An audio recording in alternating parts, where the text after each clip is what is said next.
This Amateur Radio Roundtable is brought to you in part by ICOM America. Okay, here we are, Tuesday, February 13th. This is Amateur Radio Roundtable. I'm Tom Medlin, and it's time again for, of course, Amateur Radio Roundtable. I've noticed we've got some new people in the chat room tonight. I want to welcome you guys, and really appreciate you joining us tonight. We're on WBCQ, or supposed to be on WBCQ. They've had some problems lately with the server that brings the audio in up there, so not sure tonight if we're on yet or not, but we're working on that. But if you are listening on WBCQ on 5130 kilohertz on shortwave, send us an email, let us know where you are, and give us a signal report. I think we got a great show tonight. Boy, we're going to talk about let's see, we're going to talk about Hamcation. Emmett's going to just answer your questions. We're going to open the phone lines, have an open mic night for people to ask Emmett questions about antennas or just discussion. We're going to, Hambot's here. Hambot's joining us tonight. Hey Hambot, how you doing over there? Hambot's here tonight. He's going to give away a prize tonight. Let's see, we're going to have the 6060 DxPedition to Somalia on tonight, so it's going to be a packed show tonight. We're going to see if we can get it all in there. So let's first go out to our remote co-host and guest tonight, and let's just see how everything's doing out there. So hey guys, how you doing? Hi Tom. Okay. Hi everybody. Welcome back, Katie and Emmett. Did you guys get enough sleep? No. No. Look at Dave. Dave looks rested, doesn't he? Dave looks rested. Well, Yeah, I'm just sitting here wishing I could have gone. I think it's a new camera. You know, I was just thinking. It's a side effect of working all weekend. It's one thing. It's fun to go to a ham fest and convention. Obviously, you guys all go and have fun and hang out and look at all the new toys. But it's a whole nother ball of wax when you're on the other side of the table because you're there, ahead of time. You're getting everything set up. You got all the logistics. We're there for our jobs and our living. So and as much as we enjoy it, it's pretty tiring. And for me, I got up. We were out the door on Sunday, for example, at 7 a.m., worked, I Ubered over to the airport, and then between flying time and waiting time and broken airplane time, I finally walked in my hotel in near my airport at 1:30 in the morning on technically Monday. So it was made for a really long weekend. So I'm just starting to feel human again, but it was a great weekend. Well, you guys shouldn't party down so much after the Hamfest closes each day. We don't talk about that. Yeah. So,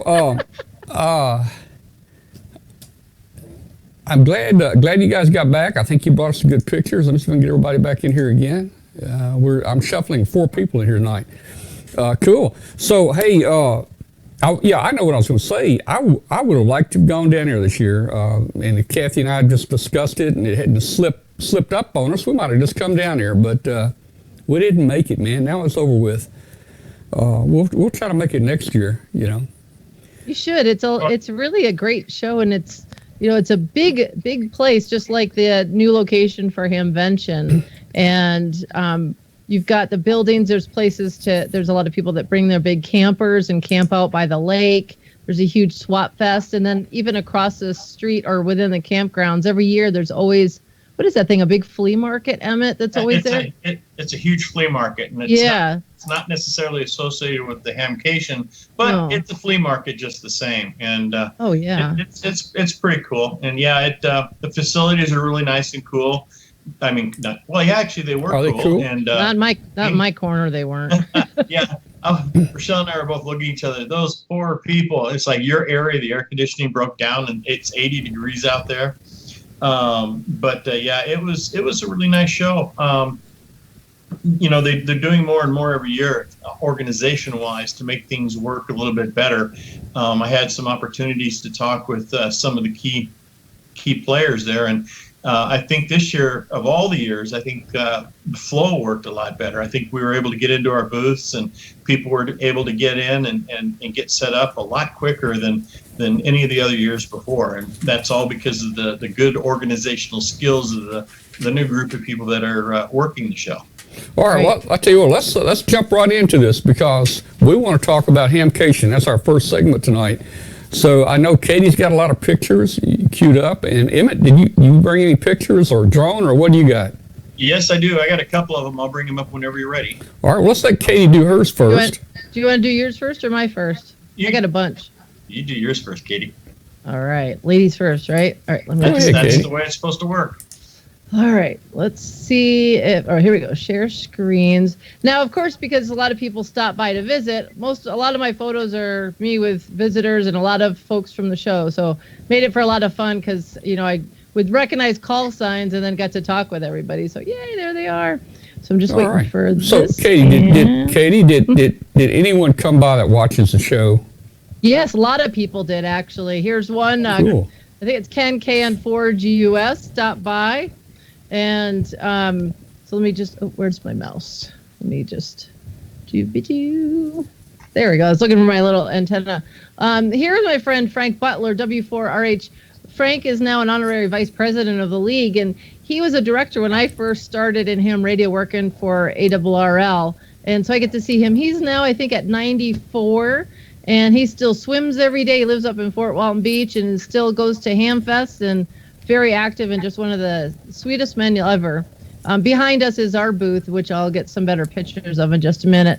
There's Pete, N8PR. For any of you guys that know Paul K9PG, he's always looking for his gentry there. So Pete was sneaking one in. We were goofing around. We do that every year when we see each other. Pete was my Valentine a couple years ago at Hamcation because the event fell on Valentine's weekend. There's Kevin and Cato the dog. Kevin travels in a long truck, over-the-road truck, and so he's visiting all of our stores all the time regularly, and his pooch, Cato, is very lovey, and she really enjoyed the sound thing on my microphone, trying to play with that. Bob's a regular at Hamcation. He is W4W, I can't read my own handwriting, W4KBW. Sorry about that, guys. And Bob takes a lot of photos, and he ends up putting all of his stuff into the programs, and you see him regularly down there. Super nice guy, and he lives local, too. And there's our friend Ricardo, KV4OP. A lot of you guys know Ricardo. He's here on the chat room a lot of times, and he works for United Airlines. So I know he had his hands in the 737 I had coming down there, and he volunteers with the Deers ham radio group outside that has a big van, which I'll have a picture of in just a moment. Got to pop over to the Hamvention booth and say hi to the chairman, Ron, who is, of course, KD8ENJ. You guys have seen Ron here on the show, and I'm sure we'll have him back again soon to talk about what's coming up and any changes. But they had a really good time.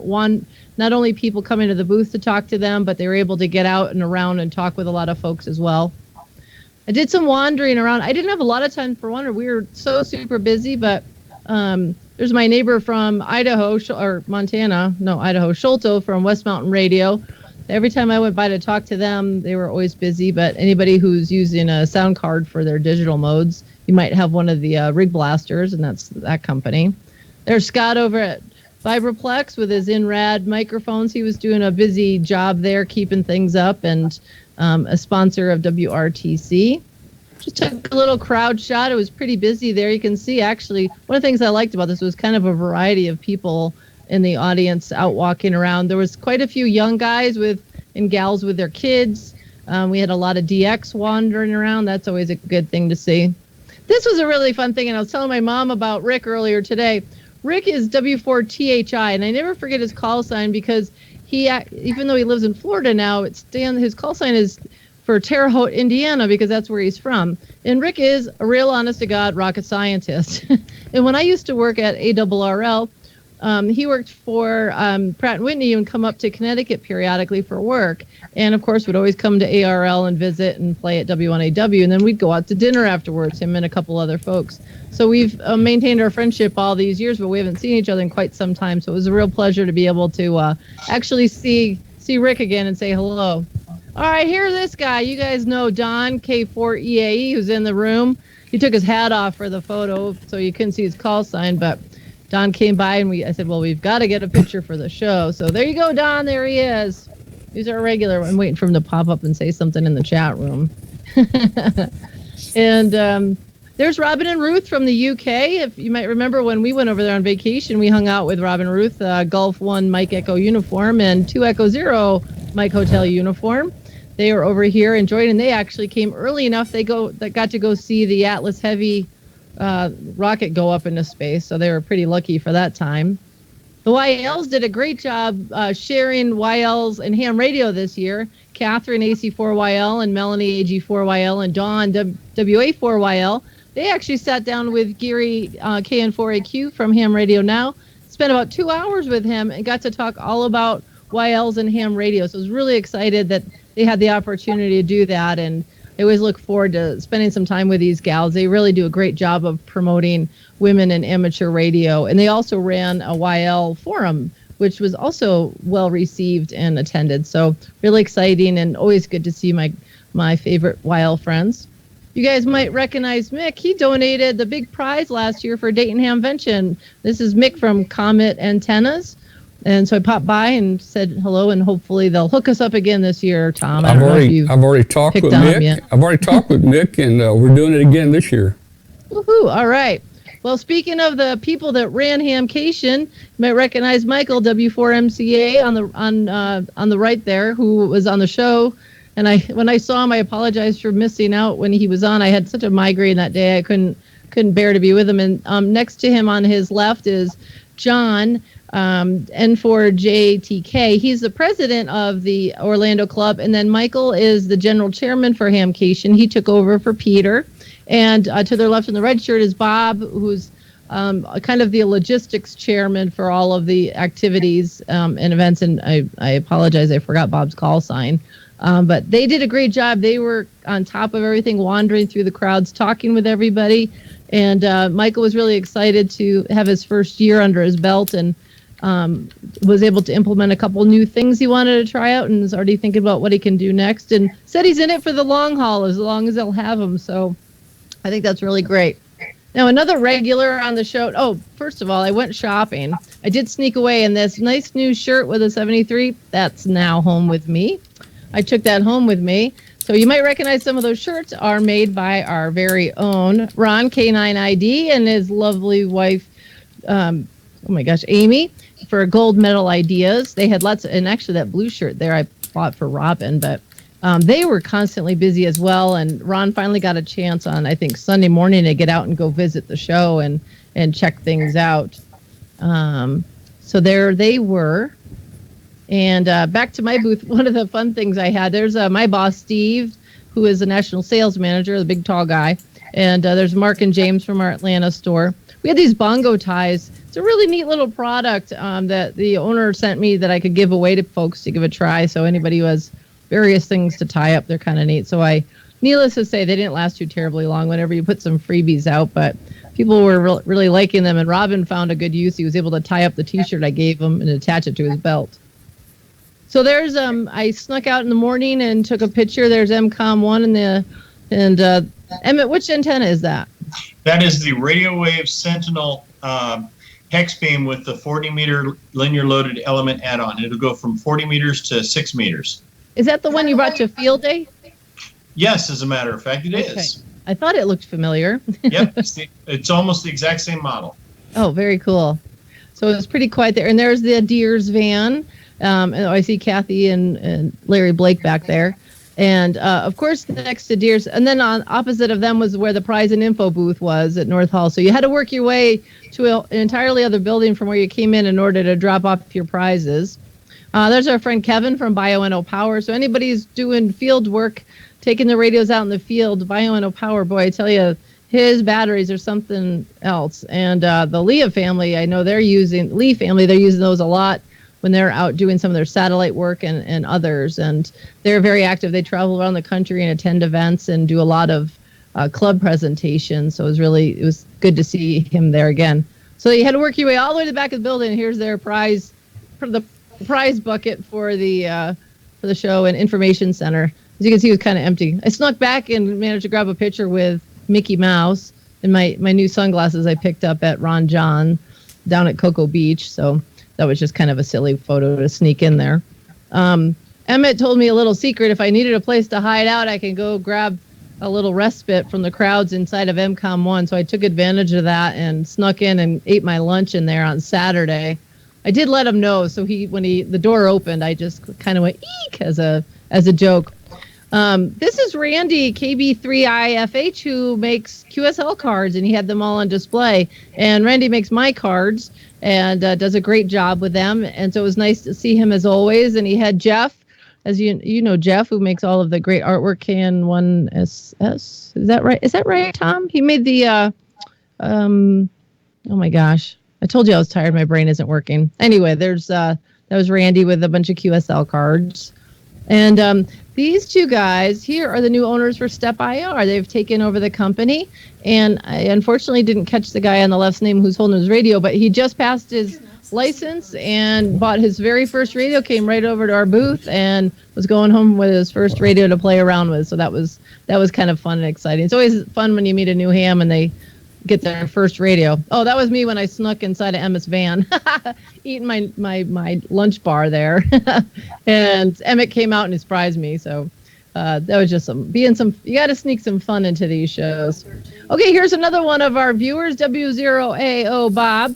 You might be able to see his contraption he had going on. He didn't have the full antenna set up behind him, but it's it looked like too heavy a load that I wouldn't want to carry around a show, but super nice guy. I really enjoyed meeting him. It was, like I said, it's always fun when you can meet people that you see on the chat room and hanging out. Just to the opposite side of us, here's my banner. You can see our booth over here. It was MFJ. It was right in the middle. And there's Richard Stubbs helping some folks out. And it was very hard to ever get to talk to anybody because they were always so darn busy there as well. It really was a great weekend. And there's Bob Heil. He had a crowd constantly at the booth, and he had his pine board project set up for folks to talk about and take a look at. So he was really having a good time with all of the customers stopping by and picking things up. And so that was a popular spot as always. And right across from him was ICOM. So that side of the room is always very busy. There's our friend Lee, K2HAT. Many of you guys, Lee pops in here periodically, and he helps out with a lot of things at ham radio, and particularly he's very active. He goes down to W1AW a lot and puts that on the air, and super nice guy. I met him for the first time here at Hamcation probably about 5 or 6 years ago, and super friend. And there's my friend Ed, K1EP. He's also from the north. Both of those guys live up in Massachusetts. They don't actually live too far away, and Ed popped down to hang out for the weekend. And there is the infamous Teddy Jimenez, Hotel India 3 Tango, very big contester and DXer, very active on the air. And also you see him in the Yesu booth at the big conventions, and he helps out there. And these are my friends, Julio, Hotel India 3 Alpha, and Easy, NK4DX, who's also Hotel India 3 Alpha. Julio is number 2 for the WRTC team this year. He is a top contester, and we're very excited and wish him great luck at WRTC this year. So that was the end of my warmth, and here was my drive home when I got back to Wyoming. That's pretty much what it looked like. And then when I got back, dropped off some mail and said hi to Mom, I was out in my front yard. Or actually, that's Mom's front yard, and what you can't quite tell is there's a good 5 feet of snow behind me, but that was my trip to Florida this past weekend. Wow. So, exciting. So yeah, I told you there was a lot of pictures. Yeah, and they're good pictures too. Great job there. Well, let's see if Emmett got anything. There was more, and I just said I have to stop at some point in time. Emmett, talk to us about what you saw. Katie's already described everything. Let's see if you saw anything different. Go ahead, Emmett.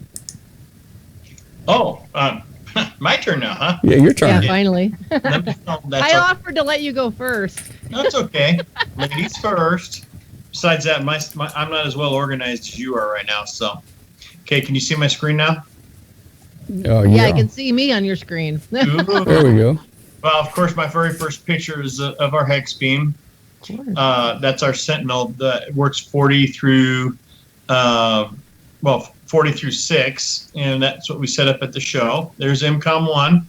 Katie already showed that, which is kind of cool. And then you got the Brevard County emergency vehicle as well. Interesting thing about MCOM 1 is that everything is set up to where all the radios inside of that van have an IP address, so that we're able to work remotely if we have to, which is nice. So that way you don't have to have a van full of people operating the radios. Even though, like during shows like this, I'll have the HF and a couple of VHF set up for people who want to get on the air, and it's always fun. There's our good friends from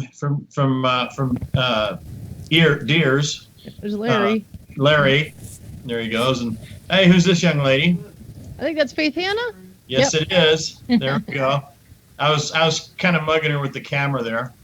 Sorry. And there's my beautiful wife Rochelle and Ricky DeLuco.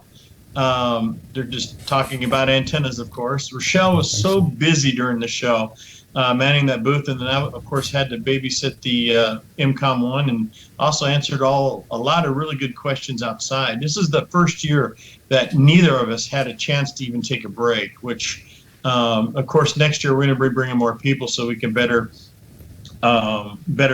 serve people, our customers and everyone else, because there's a lot of questions I wasn't able to get to. Here's Ricky DeLuco and his beautiful wife, Shelly.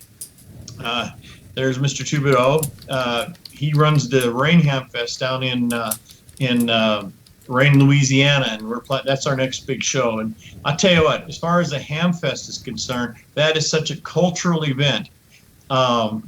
Anyway, there's Richard mugging my camera. You know, Richard from MFJ. Oh, guess who we got here? There she is, and there she is. Yep, she's Hope's basically showing off Faith Hannah's handiwork as she's making those braids, which I thought was really neat. We'd encouraged her last year to set up a little booth and make custom braids, the paracord braids and stuff like that, and she did quite well. I was quite impressed. These are our good friends from Gigaparts, Justin, and I forgot who his name is, and I'm not as good as you. And there's Steve Moyo. He works with basically the Anon people, and they're look at this, it's Teddy. There's Teddy again. Yeah, and lots of smiles, lots of happy faces, and these are our guys from Ham Radio Now. I think it is. They're getting ready to pack up, so I took the picture of them as they're walking out the door, giving them a hard time. There's Lou from Flex Radio. My pictures aren't the best in the world. There's Lou, and there's Tom or Jim from the Dayton Hamvention. Yeah, Lou was saying he was glad he wasn't. Lou's a very big DxPeditioner, so he goes on a lot of the big DxPeditions. N2TU, is it? Yep. And so I said something. He says I'm glad I'm on firm ground right now and not out on a ship floating back to South Africa. Yeah. Oh my gosh, that I feel so bad for those people. Oh my goodness. Okay, and there's I forgot his name. And there's Ray in the background. There's Will. There's Ray sneaking out. I got a picture of him as he's walking out. There's Mike Lee, and that's his friend. And that's James. That was James. Yeah, James. I'm sorry. Yeah. James Lee. I'm sorry. There's Grace, and our good friends at Metal Productions. And then let me go ahead and just go to some video real quick, because I don't need to go through slideshows. When Katie did such a fine job on hers, I might as well just go to. Sorry about this little. Now these videos are just real quick clips from when I was doing my drone work. I didn't have enough time to really do a lot, so I was just basically taking some shots of MCOM 1. There we go. There's our good friends at Deers, and they're waving at us. You saw that. Another shot of MCOM 1. Here's a nice little shot of the whole area. This was Sunday, so this whole area back here was totally packed. And this is the flea market area that we were talking about earlier. So I'll go ahead and go to that real quick. There's a really beautiful lake. This was at the right time of the morning. Remember I told you about all those firmware updates? I was pushing the picture, the button that is supposed to be that is used specifically for taking pictures. It kept activating the video camera instead of taking the pictures. Oh, no. Yeah. And there's Lou right down there watching us, watching me do some more video. There he goes. He's waving. And I think I've got, here we go. Oh, neat. I did a little bit of a fly around. So this whole field was full of cars. This is in the morning on Sunday. So I didn't, don't get too dizzy. Friday and Saturday mornings when we drove in, there was already a ton of cars there. Sunday mornings notoriously quieter. Yeah, it was packed. So I went ahead and moved up to about 400 feet or 380 feet. 400 is the legal limit. And I got some good shots of the parking lot. This whole area over here was totally packed. There was no room for anybody anywhere. And they all moved out Saturday night at the end of the show. And then you'll see me pan over to the left here. And this is the flea market area that was kind of running in conjunction with ours. We had our open area. This is the tailgate area as well. So people were selling their goods. Oh, yeah. That's where I went for a walk. That's the flea market I was telling you about. And little kind of small compared to what we did. Sorry about all the camera movement. This is not edited, so it's just you're looking at all the raw shots. And I also try to get as many pictures as I could too. Come on, where'd it go? I got one more movement. There we go. There's Orlando. Isn't that cool? Mm-hmm. And the weather looked great. Yeah, it was really hazy, and it was one of those deals where I couldn't, I had to wait for a certain time because I am a licensed pilot. I can't fly I have to have at least 10 miles of visibility. So I had to wait for the visibility to clear up. I got a really beautiful picture of this little lake that's right next to the center. So anyway, there we go, and that's about it on the video. I was getting ready. This is me coming back down, and what you're gonna do is you can see this guy over here. That would be Ray, then Lou, and I think Jim Shaw from Orlando, not from Orlando, but from Xenia, and or Dayton, I should say. The interesting thing though is let me go back to look at you. I'm stopping sharing now. The interesting thing is that I got to spend some really good quality time with the good people at the Xenia Hamfest or Dayton Hamfest, and lots of cool things getting ready to happen. Am I still sharing my screen? No. Okay. I'm sorry. I was looking at the other screen, which is playing the YouTube video, so it's a little bit of a lag. But anyway, the fun part is all the neat things they have planned, and it's almost going to be this year is going to be more like, are you going there for ham radio or are you going there for food? Because we're talking, they're going to have they will have some prize winning, what are they called? Vendor carts, taco vans, that kind of thing. They're not just going with anybody. As a matter of fact, they cut a couple of them from last year, and they're bringing in some new ones that are really nice. And, anyone who was there last year, the food was spectacular, even though I didn't get a chance to have any because I was working so much, And I know you guys work. Katie, you were right behind us last year, and you're going to be. I didn't eat anything. I think HRO is going to have the same booth as well, so that's pretty cool. We're looking at. We're looking at the same booth, same place, same location. We're doing the event station as well, which is going to be fun. And we'll have an ICOM 7610 for the event station, and we'll also have a Kenwood 580. Yeah, 580. It's never mind. I can't remember which one. 590. 590. I'm sorry. Forgive me, Phil. Don't shoot me. Anyway, yeah, it's the Kenwood 590. Those will be the two main radios. The idea this year will be, the last couple of years we did the Hamvention with the event station as, let's just call it a dream station, where we had, the biggest amplifiers, we had the biggest radios, we had, literally, $100,000+ worth of equipment sitting on a shelf, that people could play with. This year, we're doing it from the aspect of, you can afford this, let's have some fun. So we're going to have a 7610, we'll have the Kenwood, we'll have the Radio Waves Hex Beam, and hopefully we'll be able to get a lot of people on the air. And then, of course, we'll have MCOM 1 set up out in the main area with the other emergency service vehicles. I tell you, the pictures you guys have showed us, it looked like a great venue. It was fun, Tom. I'll tell you what, next year if you come out, if you need space, I'll make sure you get it. We're gonna. One way or the other. Kathy and I will be there next year, and we'll bring Hambot with us. That would be great.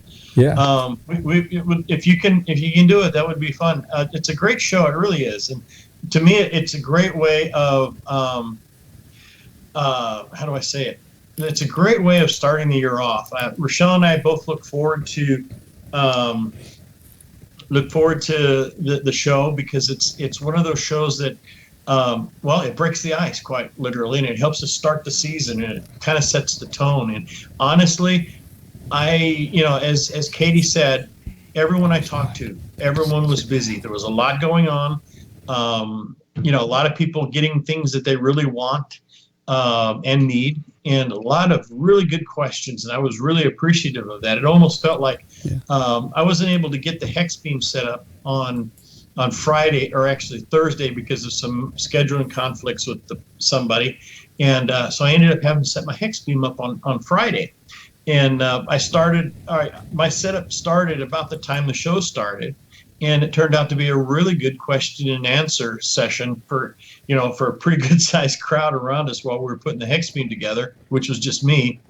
And a lot of good questions. It was a little different flavor this year than it's been in the past. And like I said, I hope this is a good let's just say this is a good sign for what it's going to be for the rest of the year, because like I said, we were busy, HRO was busy, Gigaparts was busy, MFJ was busy, everyone I could see was busy, and that's good.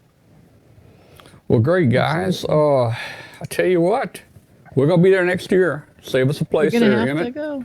And Katie, are you going again next year, Katie? Oh yeah, You'll I'll be go there? every year. Great. Unless Cool.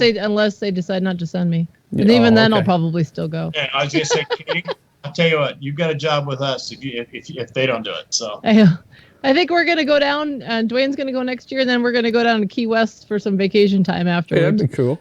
that was a bummer. We decided we had to go home on Sunday because it looked like we're gonna have to be driving in rain and snow and sleet and all that other neat stuff. And our original plan was to go out to Cocoa Beach over by where we used to live and spend a day or so out on the beach, have some fun. And of course, it's like, well, why do I want to go to a beach when it's all rainy and snowy and nasty, and all the scenes from what was it, Home Alone 2 or 3? Where they're all stuck in Florida. All right, guys. I'll tell you what we're gonna do. Hambot is itching to give away a prize. We're gonna. He's wanting to leave. Actually, he's got something. So are the to do. viewers. They're ready. Yes. So Hambot's wanting to leave. So what we're gonna do? We're gonna go ahead. We're gonna bring Hambot in here now and see if anybody can win this prize. Now, just very quickly, the rules are: you got to answer. Hambot has to see you answer. He's going to give a countdown 0 to 60. You have to answer. Hambot sees you. If I say anything on a video, that's not the official time. The official time is chat room only. So we're going to get ready here. Let me see if Hambot's around. Stand by, everybody.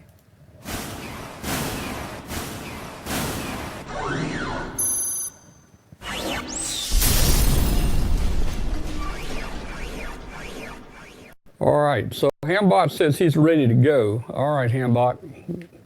Take it away, Hambot. Okay, Hambot is a she. Okay, she, Hambot.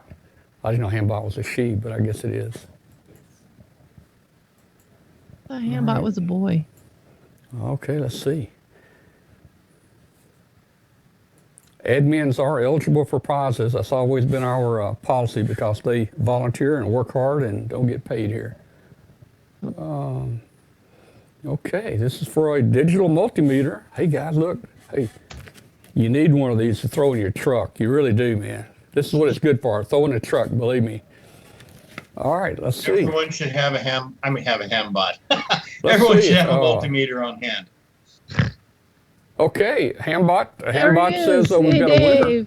Woohoo. We've got a winner there. It was in for, what was it, DLW, Dave in DLW? Florida, it looks like, won the 7-function digital meter. Dave, we will put this in the mail and ship it out to you in the next 1 to 2 days. So be looking for it there. Congratulations. Yay. All right. So let's see. Emmett, we're going to do a segment with you in a little while. You're going to have to stick around. But before that, Dave has got something he's going to talk about. Katie, I think you said you were sleepy. You're welcome to stay as long as you like, but drop off anytime you want to, okay? Yeah, I'm going to sign off for the night and get ready for bed. So I am. But I'm going to watch upstairs in my pajamas. You're going to watch in your pajamas, it's too bad, okay? Katie, because right. I was going to get a long red wig in order to do this, because you're the one who does the shack pictures the best. Well, if you're doing that, I'm going to hang out. Yeah, nobody's going to stay and see this unless I have long red hair. So, well, all right. Well, I'll stay for the shacks. I would imagine our viewers will start dropping off like flies right now after Katie leaves. But we'll see. You know, I mean, I'm sorry, Dave, and I'm sorry, Emmett. You guys just don't pull the same crowds that we Katie don't. pulls. Okay, we don't rate. All right. Well, thanks, Katie. All right. Good night, everybody. Go get your pajamas on and watch the rest of the show there. All right. So let's see. Let's do this. Let me take just a 1 minute break. Be right back with everybody in 1 minute. Communicate with the best. Communicating has never been so much fun than with ICOM. From D-Star to SDR, ICOM uses the most advanced technology in their radios. The SDR you've asked for is here. ICOM's new 7610 is a high-performance RMDR with the ability to pick out the faintest of signals, even in the presence of stronger adjacent signals. The new ICOM IC7610 is a direct sampling, software-defined radio that will change the world's definition of an SDR transceiver. It has an independent dual receiver with 110 dB RMDR. Communicate with a new D-Star communications device. Easy to operate, the ID31A Plus is available in silver, red, or gold. With it, you have worldwide digital communications. You can share pictures and text messages. It's waterproof, compact, lightweight, and tough. Visit www.icomamerica.com/amateur for more information on ICOM radios. All right, we're back, and we've got shack pictures coming up here with Dave tonight. Dave's got quite a few shack pictures that we've sent in, so we're going to run through those, and we're going to see what some different people's shacks look like. You know, everybody's shack doesn't look the same. Let's see if we can do this. Afterwards, we're going to open the phone lines up for Emmett, and we're going to talk antennas tonight. But we're counting on your questions. All right, so Dave, let's jump into our shack pictures and see what we've got here. Well, this first one, as I recall, is quite interesting. Let's see. Man after my there own we heart. go. And there it is. This is, instead of a shack picture, a snack picture. Although I have a feeling those are pretty stale to try and eat, but that would be a lot of fun. This is Ken Harris, W5MEU. I'm trying to think of phonetics for that would go with the hamburger and fries and pizza. I'm sure there are. He's in Odessa, Texas, and sent us his snack picture. And yeah, it was supposed to be a shack picture, but I think he has a hearing problem. He thought we said snack. Yeah. That's right. So Ken gets on HF and talks to us nearly every day. So everybody out there, join us on HF some afternoon. Okay. Now this next picture is from Daryl Young, K5DGY in Pittsburgh, Texas. And we've got this first picture is Daryl's VHF UHF station there, and I see something that says ARES, and they look like they're both Alenkos from the microphones there, good radios, and it's an Alenko DR635 and DR135. Now this next one here is Daryl's HF station with the ICOM 746 and the IC 736 and an MFJ 949E antenna tuner. And I think I see a few other things in there too in the way of microphones. And I see a Heathkit is that watt meter. a Heathkit thing over there on the left? That's a Heathkit No. SWR meter, I think. Yeah. Interesting in there. Yeah. Okay, and Cool. a slinky, a plastic slinky in the back. I think that's what that is. Yeah, you're right. Yeah. Okay. Well, the next picture here is Bob Harrell's station. He's AJ5C in Harrison, Arkansas, and he has an IC7800, a PW1 amp, an IC706 Mark II G. That is a classic radio. A Motorola XPR 4550 for DMR. DMR is gaining a lot in popularity these days because of the new inexpensive Chinese radios where Chinese finally figured out how to make it work. He's got All-Stars. He's got a Motorola M1225 All-Star, and he's got none and then a number, 46918. You know, I think that is node instead of none. Oh, his node. That's probably my typo. He's got an All-Star node somebody that's got a code in the node. That's right. That's right. Okay. He has a Pete Brothers. He has a Pete Brothers weather station. I have a weather station also. It's a Davis. The Pete Brothers is a good one because lots of the ham radio software like APRS works with the Pete Brothers weather stations. And we gave away many Pete Brothers weather stations as prizes on the show. Didn't save one for me, though. Yeah. This next one is Jim Aspinwall, N01PC in Campbell, California. Let me go back to Jim. Is that right? Did I miss one? No, okay, I missed Michael Lloyd. Okay. NE5U. There he is. And he's in Weimar, Texas. There we go. There's Jim. Oh, I think we kind of skipped NE5U. I here's apologize for that. Can you go back one? There you go. Michael's right there. Okay, he's got a lot of equipment out there with those paddles out in front. Says he has a computer running FT8, which is an extraordinarily popular mode. In fact, I'm giving a presentation on that to my own ham radio club this Friday. An MFJ clock, MT3000 tuner, an FT857D, an FT1000 Mark V, and just to show it's not entirely a Yaesu station, a KX2, and then the classic bencher paddle down there. I've got one quite a bit like it. Okay, now we can go to Jim Aspinall, N01PC, N01PC in Campbell, California. And although Jim says he doesn't have a PC, that sure looks like a laptop right there to me, a Dell. So he's running Windows on that. He has a Flex 6300, one of the higher end software defined radios.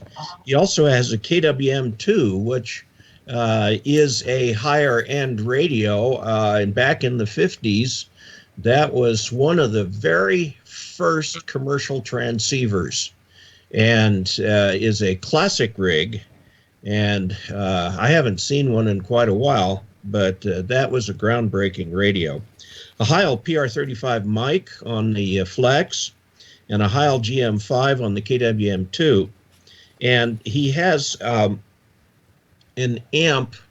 Does it show on the picture there, the amp? He has an ALS 500M amplifier, which he operates via remote control. I have the ALS 500M also, but I have a much earlier version of it that doesn't have the facility for remote control. He operates HF on a PC or iPad from anywhere, so that's something you can do with the new software-defined radios. We've got this next picture here from John Quasarans. John, I'm going to say Quasarans. Undoubtedly, I'm wrong, but if I apologize. KE8UB from Troy, Michigan. He has an FTDX 5000 quite a radio, good for contesters and DXers, and a Maritron AL 1500 amp, so he's putting out max legal power. ICOM IC 7100, an Elecraft PA 500, which is a 500 watt amplifier, an Elecraft Auto Tuner IHY EQ boxes, and a Rode, it's RODE, Rode NT1 microphone. I use Rode equipment for my videos too. That's a nice station. I bet it isn't that neat all the time, however. Michael Walden, KA4MRW in Rome, Georgia, has a delightful station that's just packed very, very nicely into that antique-looking desk there. He has a Yaesu 5000 with the SP2000 speaker, a Heil HM12 mic, and a Heil ProSet 3 headphones. He also has an Ameritron AS82 amp, a Palstar AT2K tuner, and he uses a 05 43-foot vertical. Those saw quite a vogue a couple years ago.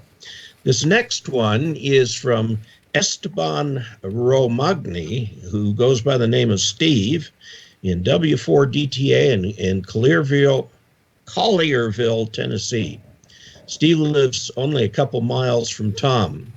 He has a very nice, clean setup with a new IC 7610 that he's got center stage right there, and I see a couple other radios around there too.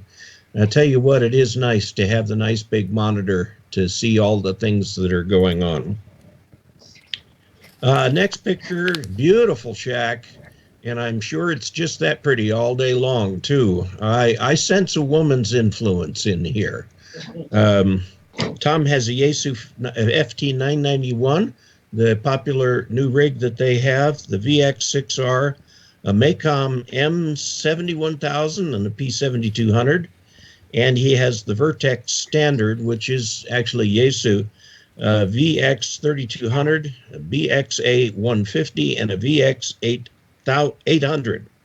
He also has a Kenwood TK2170 for UHF and VHF, and an Alenco DR135 and a TYT MD380. So he is brand agnostic. He tries everything there. So I think that's our shack pictures for this evening. Ronald Parks here we go. This is a shout out that we want to talk about. Ron's station was shown on the show a few weeks back. Ron got his tech and general licenses back in October. He just informed us this week that he passed his extra class license. Good job. Congratulations to Ron for his hard work over the past few months to obtain the highest ham license. I hope he used some of my videos. Ron studied with his friend Jerry, KK4DEQ, and they both passed the extra test on the very same day. He has an IC 7300, a very, very popular ICOM radio that's got some groundbreaking software-defined stuff in it, an Ameritron AL811 amp, and two Yaesu FT 7900Rs. And so I'd like to remind everybody to please post your shack pictures in our Facebook group with your call sign and a description so that we can show them on a future show. So there you go, shack pictures, people from across the country enjoying ham radio. And Tom, back to you. All right, very good. Thank you, Dave, for going through all the shack pictures there. And yeah, we do want to remind everybody to send those pictures in so we can show them every week or two as we get enough to have a segment. Also, would like to remind everyone right now to send your FCC questions in to the same Facebook group. We have a segment called Ask Riley, which is Riley Hollingsworth, retired special counsel to the FCC. And Riley will be answering your questions. I think he's scheduled to be back on here in a couple weeks, March the 13th, if that's a Tuesday, it seems like. So send your FCC questions in, send your shack pictures in. And again, we want to thank Dave there for sharing the shack pictures with us. And hey guys, be sure and go to Dave's YouTube channel. And Dave, I'm gonna have to ask you again, I don't know if this is right or not, youtube.com/David or Dave Kassler. I put anything in and it always takes me to you. Well, I think it's officially David Kassler now. Okay.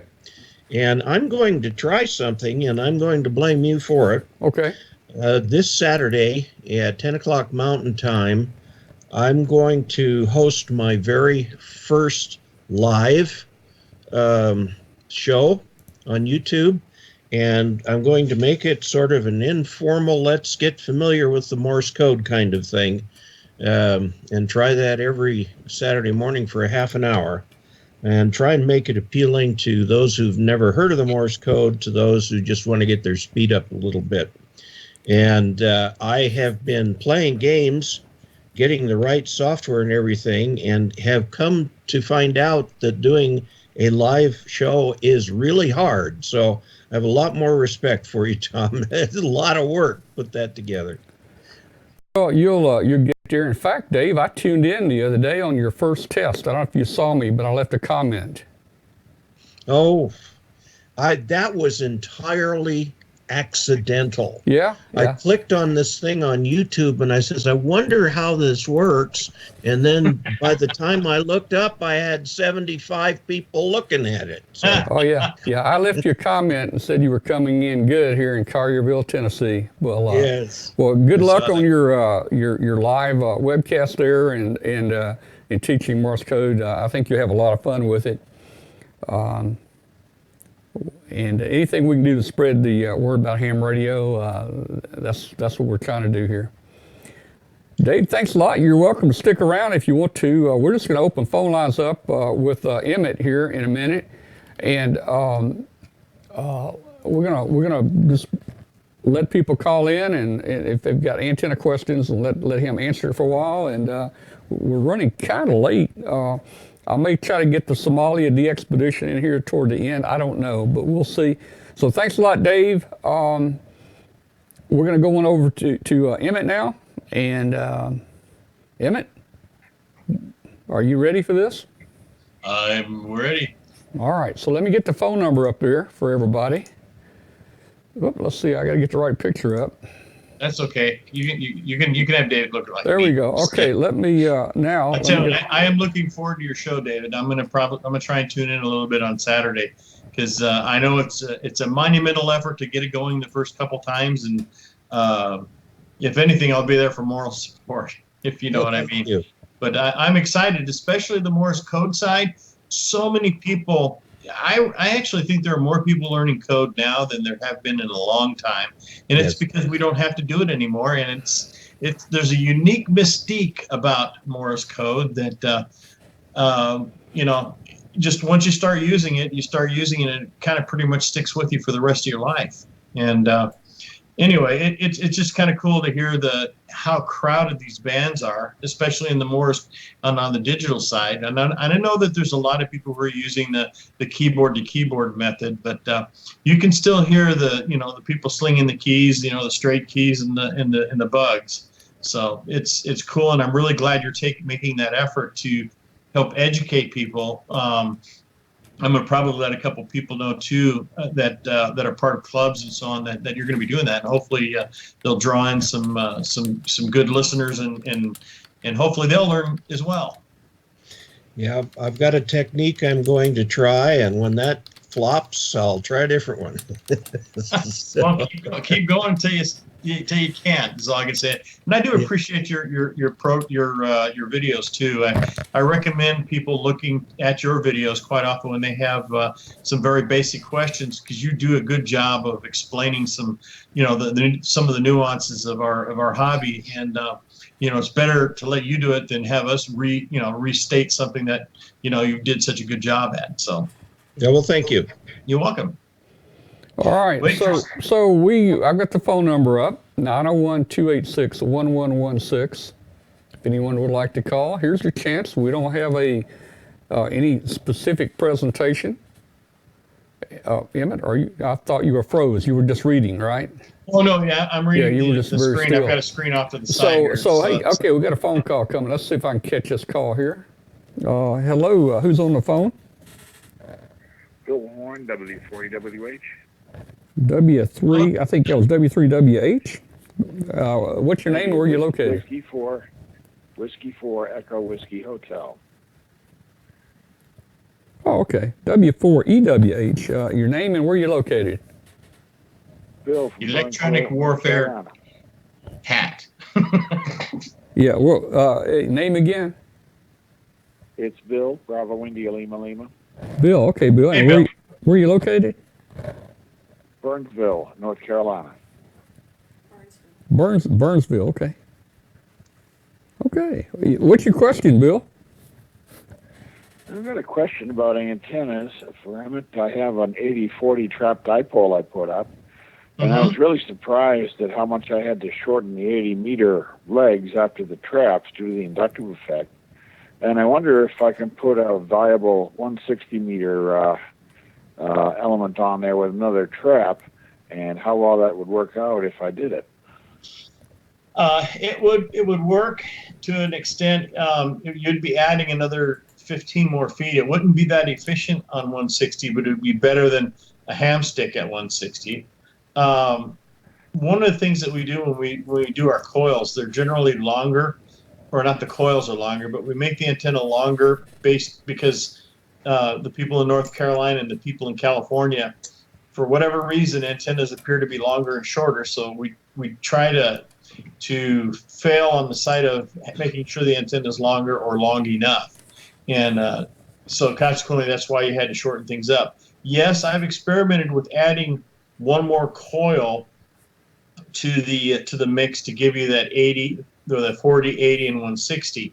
The problem with 160, loading it up the way it is that you will definitely need an autocoupler to make it work properly, because it gets so narrow that you barely have about 5 kilohertz worth of bandwidth, at the point that you want to work.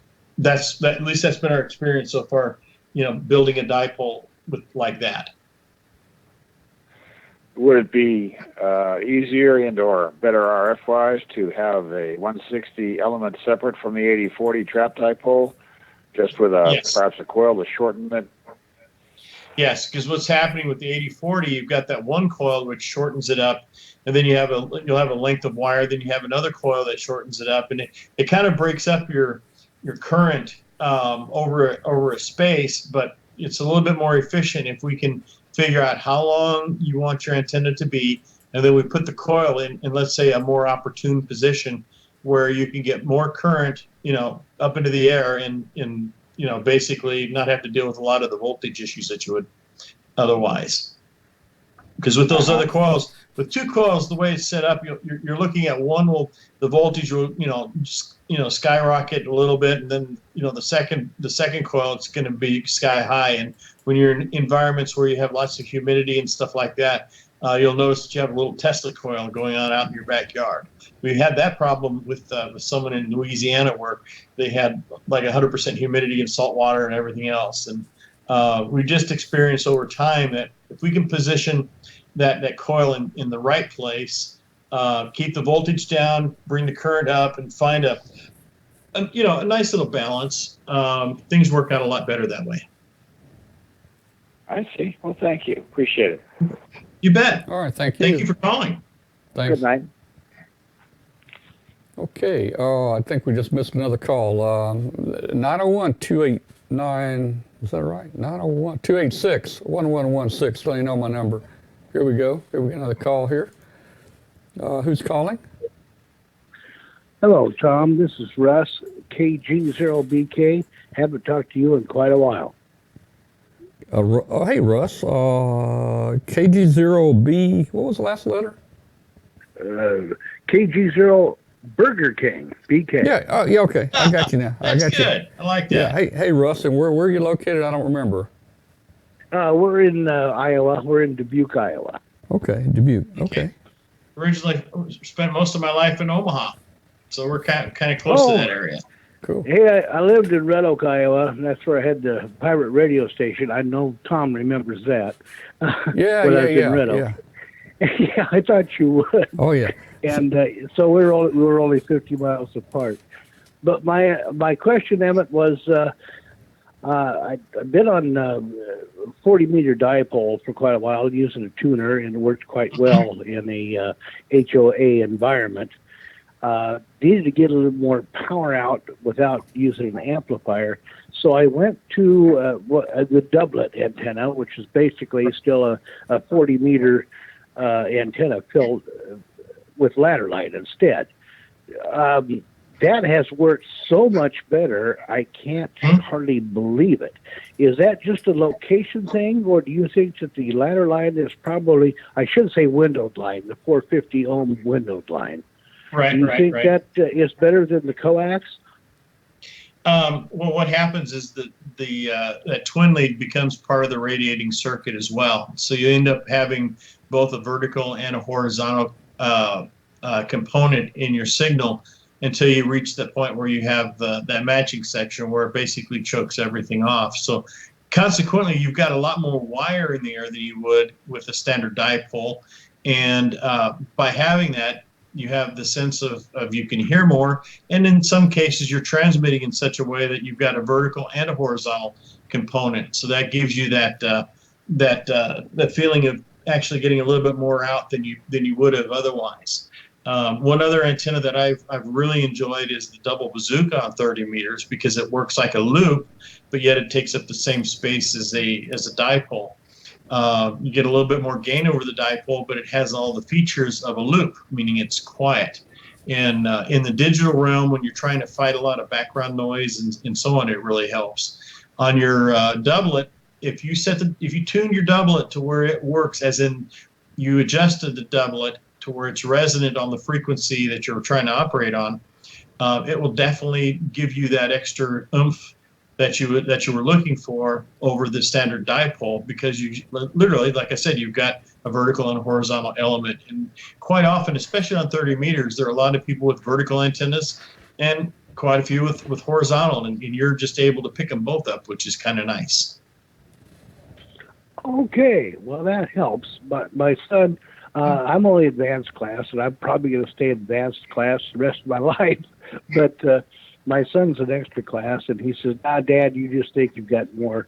But it showed that I did have more, and I don't have the problems with the RF feedback back in the house. I just run the whole ladder line right into my tuner, and then that's where I have my balun at, is in my tuner. Right. So everything there, it's like a G5RB, but there's no coax involved. Right. You brought it right back into the tuner, which is the older way of doing things. And there's nothing wrong with that. But like I said, because you've got the ladder line itself is also acting as a radiating element. So you actually are bringing some RF into the shack, but you're taking care of it right there at your autocoupler or your ATU. And that's pretty much choking everything off. And the reason why you're probably not getting a lot of noise is because you did bring your antenna close to resonance, and that makes a big difference as far as overall performance and in any environment when it comes to a low power environment such as 30 meters. Okay, and then one other just hopefully quick question. Does it make a difference of how much ladder line I have feeding the antenna? Would cutting off a foot or two or adding on a foot or two make any difference? Well, I would say if it's working now, leave it alone, honestly, especially if you don't have RFI issues. You seem to have got yourself hooked into the proper configuration. There's a good article in the ARRL antenna guide. You can also get it online on how to build a doublet for a specific frequency. And yes, there is a specific length that you would go with to build your doublet for a specific frequency, and that article that you can get online is a pretty good article on how to build your doublet for the frequency that you want to operate on. And it sounds actually like you built your doublet to work on the band that you want to work on. And I would say leave it alone if it's working. Okay, well, thank you very much. And Tom, thanks for having me in there again. Yeah, Good Russ. to talk to you, and we'll say 7-3s for both of you. Thanks. All right, very Russ. much. 7-3. Thank you for calling. Thanks for calling, Russ. All right, 901-286-1116 is our phone number. Here's your chance to talk with Emmett. I see a lot of people talking about flying stuff in yeah, your chat room right now. I see that too. Hey, Emmett, I just built recently a extended double ZEP. It's got 5/8 wavelength on both sides for 40 meters. That's quite a long antenna. Instead of 65 feet on 40, it's 172 feet. Right. And I've got the center up about 90. I have not, the weather's been bad, I haven't gone out and got the ends up that high yet. So it's kind of in an inverted V. So I can't really call it an extended double ZEP because it's in an inverted V, Mm-hmm. But it's, we've got 90 feet of 450 ohm line, and we've got the auto tuner at the base and then coax coming in. And it seems to work okay on 160 and 80 and 40. It's a little iffy. It's a little iffy on the higher bands, but that's because you're at multiple wavelengths, and it really gets persnickety when you start going up in frequency on a long wire, which is what you're creating with that antenna. And with the inverted V, what's really kind of nice about the inverted V for you right now is you have an omnidirectional antenna. Right. The minute you get to start getting those sides up a little bit more, you're going to notice things working a little bit better in two directions. Right. And so it's going to be one of those things where you're going to want to make sure that, or actually on the fundamental frequency in two directions, or actually, because you're doing that, I think you got like 5 lobes on yours. Got what? On your 5 lobes on your design? Well, let's see, I got a thing here. I think it looks like that. Yeah. Okay, 4 lobes. Yeah, that's right. So you've got, that's exactly what I was talking about. Yeah. So you've got, you got the one main lobe, and you've got 2 lobes to the side.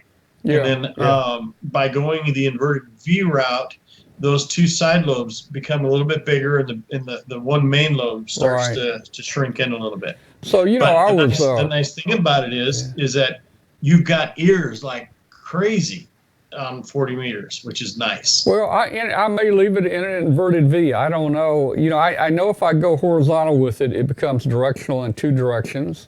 It's supposed to give me something like close to 3 dB gain, which doubles your power. But then again, you lose it for the guys on the ends, So I don't know. The inverted V, I don't know. Antennas are just fun to play with. You never know what they're going to do. It's like I said, it's been the one mystery of my life that I have fun playing with it, measuring it, exploring it, and even to this day, there are so many new things that I discover or that I find or that you read about, that just is amazing. And the one thing that when we did our Winterfest just recently here in St. Louis, one of the big discussions once again is that we spend so much money inside of our shack, and we spend so little money outside, except for those guys who have the flamethrowers where you got, big towers and rotators and so on. But most people will spend a couple grand, to get their station up and running, and they'll spend $75 on an antenna instead of focusing a little bit more on the outside, so their inside experience can be so much greater and, appreciated. Any good iPhone, iPads? Okay. No, apps. Okay. I don't have anything to say for that as far as propagation and iPhone apps and so on. 901-286-1116. Give us a call. Okay. Jerry, W8RQM, I think it is. Emmett, what is the required height for your 20 through 10? Actually, it's a 20 through 6 meter X-beam. And a lot of times when I'm doing shows, we're only 15 feet in the air. 32 feet is the optimum. That's what it was originally designed for. I've got people who have gone up to a couple hundred, and or not a couple hundred, but 100 feet. But 32 seems to be a good altitude to give you a good balance of both DX and close-in communications. At 15 feet, you're going to be able to cover the United States and this region. You will get some DX when conditions are good, but at 25 feet, that's a good position too. So anything between, I'd say 15 feet and 32 feet, you should be good. I hope that answered your question. That's good. And that hike is a hike that most hams can reach, 30 feet. All right, 901-286-1116. Give us a call.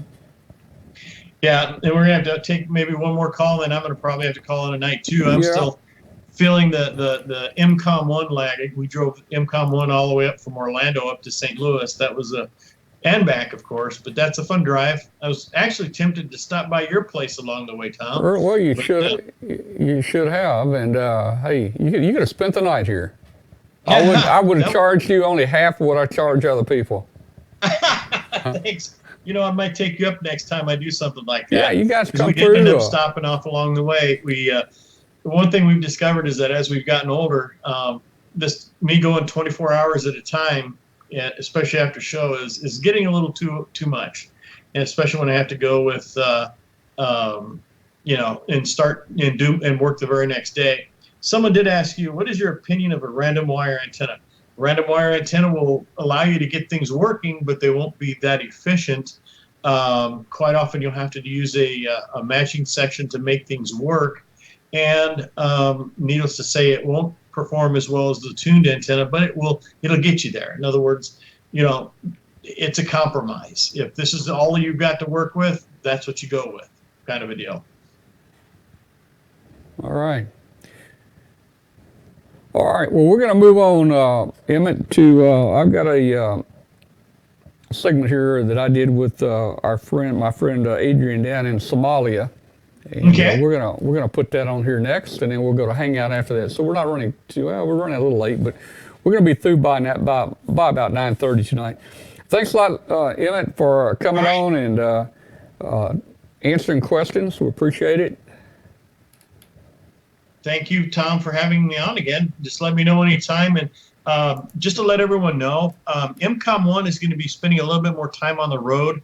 I almost want to call it running and gunning, but we're doing some exercises where we're deploying MCOM-1 on the amateur side to demonstrate to emergency services organizations in the Midwest how emergency communications can work. And what we'll end up doing is basically deploy MCOM-1 somewhere, set up an antenna, get on the air, and start looking for contacts. The simulation is that we just had an emergency, we're driving up, we're setting up, and we're getting on the air. And I'll let you know as we do things so that you can possibly announce it and have people participate, because the people that will be on the other end of these radios will be sheriffs and other emergency operations type people that are looking at ways to, let's just say, enhance their communications in the event of the unspeakable. And of course, on the radio wave side, what we're doing is we'll be helping them with their antenna systems and so on. But anyway, thanks a lot, Tom. It was great to see you again. It was great seeing Katie as always. And Mr. Kessler, I really do appreciate all that you do on YouTube, and we do recommend people, watching your videos, and looking forward to Saturday and watching the Morse code section. And I'll probably try and get some other people on the air to listen to it as well. Anyway, thank you, Tom. 7-3, and I'm looking forward to hearing from you again soon. And we're going to have to do this again, and we'll probably try and do a whiteboard session. What do you think? Yeah, we can do that. 7-3.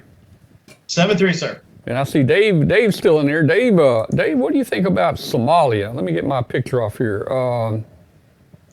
Let's see, there we go. Dave, my friend Adrian, he likes to do DxPeditions, 1 and 2 man DxPeditions. He's always going somewhere. And they went to Somalia a few weeks ago. Now, Somalia, they're braver than I am. Let me tell you that. Let me tell you, that's where the pirates, hijack all the ships that go by. I think the same week they were there, the U.S. bombed a lot of terrorist sites there. Everybody walks up and down the street with AK-47s on their back. And these guys went over. I've often told people who say, I don't like government. And I says, well, if you don't like government, go to Somalia. Try a country without a government. That's true. And I'll tell you something. I as soon as I did a little interview with them, I put it up on our channel, and I was starting to get some pretty bad comments. Some Somalians were getting on there talking about how these are foreigners and they're there to steal the resources, and how others are saying they're racist. And I took the video down because, and Adrian and people were always asking them, what are you doing here? Can you imagine a wrong guy ask, and then the next thing they knock on your door and there's a whole crew of people out there with AKs and, oh man. But anyway, I've got a quick little discussion with them, and I'm gonna put that on right now. And after that's over, we'll do Hangout, guys. So we're gonna jump over to the Somalian DxPedition 6060 and just hear from those guys.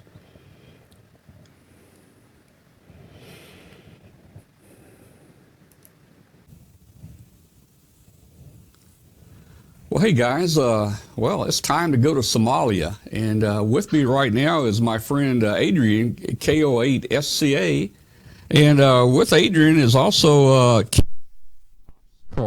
LA7GIA, and they're in Somalia right now, bringing up a DxPedition, and we've got quite a few international people watching in the chat room or watching the show tonight, and if you have any questions during the show, we'll try to get them over to the Somalia DxPedition.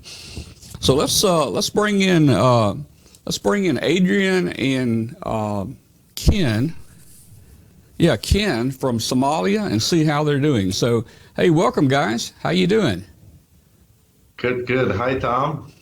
Thank you. Hi. Thanks for having us in the show. Yeah, well, you know what? Hey, your shirts look really good there, the 6060. That's a very unique call, man. I didn't know if it was 6060 or 6060, but you picked a call. Right now, Somalia is it 60, right? That's correct. They have 60 and Tango 5, but it's an unusual call for an unusual destination. Let's put it that way.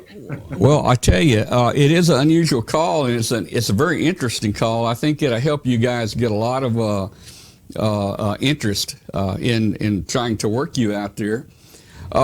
So you're in Somalia. You're going to be there for about 2 weeks total. Is that right? Yeah, that's right. We about 13 days. Okay. In total. Okay. How long did it take you? Hey, yeah, Adrian, how long did it take you to get permission to come in here and operate? Well, actually, this is, the brains behind this DxPedition is my friend Ken. We actually met at Visalia this spring, and we decided that we have to do something together. But Ken's been working on this for a while, so I'm going to let him give you details. Well, it took quite a while to get the license. First, we wanted to go to Somaliland, which is part of Somalia, but after a few months, they were quite firm. We talked to the minister directly in Somaliland, but he would not issue any radio license whatsoever. So then we started to talk to the federal department in Mogadishu, and after a while, they said we could have a license, so they have been very helpful throughout the whole process. From we started, really, it took about 3 months. Wow, that's amazing. And Somalia is a very interesting country. It's well, I won't go into much about it, but I think most people know about Somalia and in that part of the world and what goes on there. Let me ask you, I think you had a little trouble after you got there being allowed to operate. Can you talk any about that? Well, it's not about the license to operate, because we have a ham radio license, but this is not really a tourist destination, and although we are staying in a hotel, people are a bit suspicious of others coming from overseas to do something for fun in a destination that's not known for this kind of stuff. So, it took a lot of explaining and, a lot of approval. You have to talk to people, it's just like any country out there, especially in Africa. It's a difficult process. And it's mainly, person-to-person chat kind of thing that gets things done. So, Ken has experience quite a bit in Africa. He's been done quite a few DxPeditions in Africa before. I think 7 or so, correct? Yeah. Yeah, this is the 7th. Yeah, this is the 7th. So, He's pretty versed in, talking to the locals and trying to get things done. In these kind of cases, you can't carry everything with you, so sometimes you need an extra tool and an extra, wire or pipe or whatever to install the antennas. So you have to be able to, get what you want in a very nice way, because this is not a Walmart available to buy things. So, oh, yeah. It's been quite a process. Well, I've traveled a lot around the world, some places not so good as others, but my hat's off to you guys for doing a DxPedition in Somalia. I probably wouldn't be up to that myself, but it looks like you're safe there and you're doing well. I saw a picture of you outside. Was that at the hotel? They had a wall, a compound wall with a wire on top. Was that at the hotel? Yeah, that was when Aaron, he was doing the installation of the 80-meter vertical. So yeah. Okay. Well, a good picture. We'll try to show some pictures too of the things that you guys went through there. So so Adrian, you do a lot of DxPeditions, just one-man or two-man DxPeditions. You're kind of famous for that. Last time we brought you into the show, you were doing the Christmas Island DxPedition. Christmas Island, and what was the other island? Cocos Keeling. Cocos Keeling, yeah.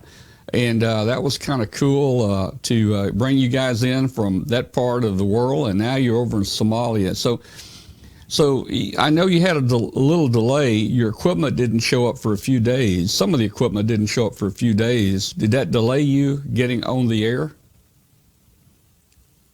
Yeah, definitely. It's, so basically, the logistics involved in organizing such a DxPedition are complicated because not only you have to think of all the details, but you have to also think of all the possible things that could go wrong and things of plan B and plan C, if possible. So we had separate bags for antennas, which are oversized, but we also had backup dipoles antenna and the regular bags and to cover such event.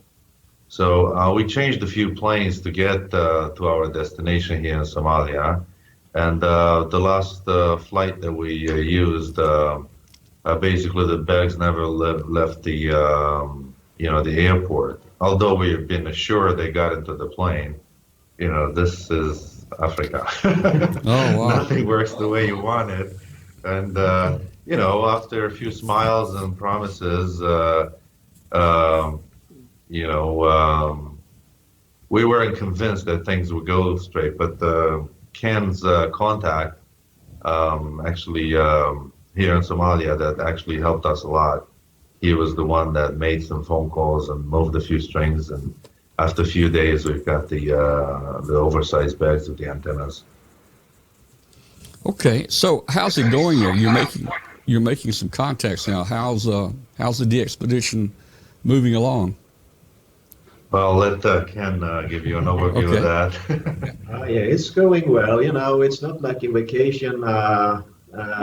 We have been sleeping not much. The first night we slept about 90 minutes. The second night we slept about 2 hours, and 2 hours the following night. So, this is there's a lot of things to do on a DxPedition. You have to set up the station, and you have to take care of the maintenance of the antennas, and it's a lot of things you have to do during the stay here, and it's going well. The propagation is sometimes not that good, and as in addition to that, we also have a noise source. So the low bands, especially from 40 to 20, 30 meter, is packed with noise during the evening. At our sunset, there is a lot of noise sources in the city, so it makes it difficult to make contacts during the evenings.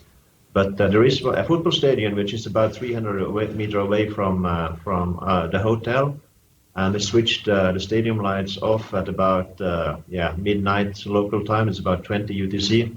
So as soon as the stadium lights goes off, the noise is reduced, and it's possible to to stay on the band. So that's what we plan to do tonight, is that we go to sleep for a few hours and we wake up and see if the noise is gone. So, a lot of things to do. From your hotel, can you see the lights at the stadium? Yeah. Yeah, definitely. That's how we figure out what caused this. Because initially we thought it's some equipment in the hotel.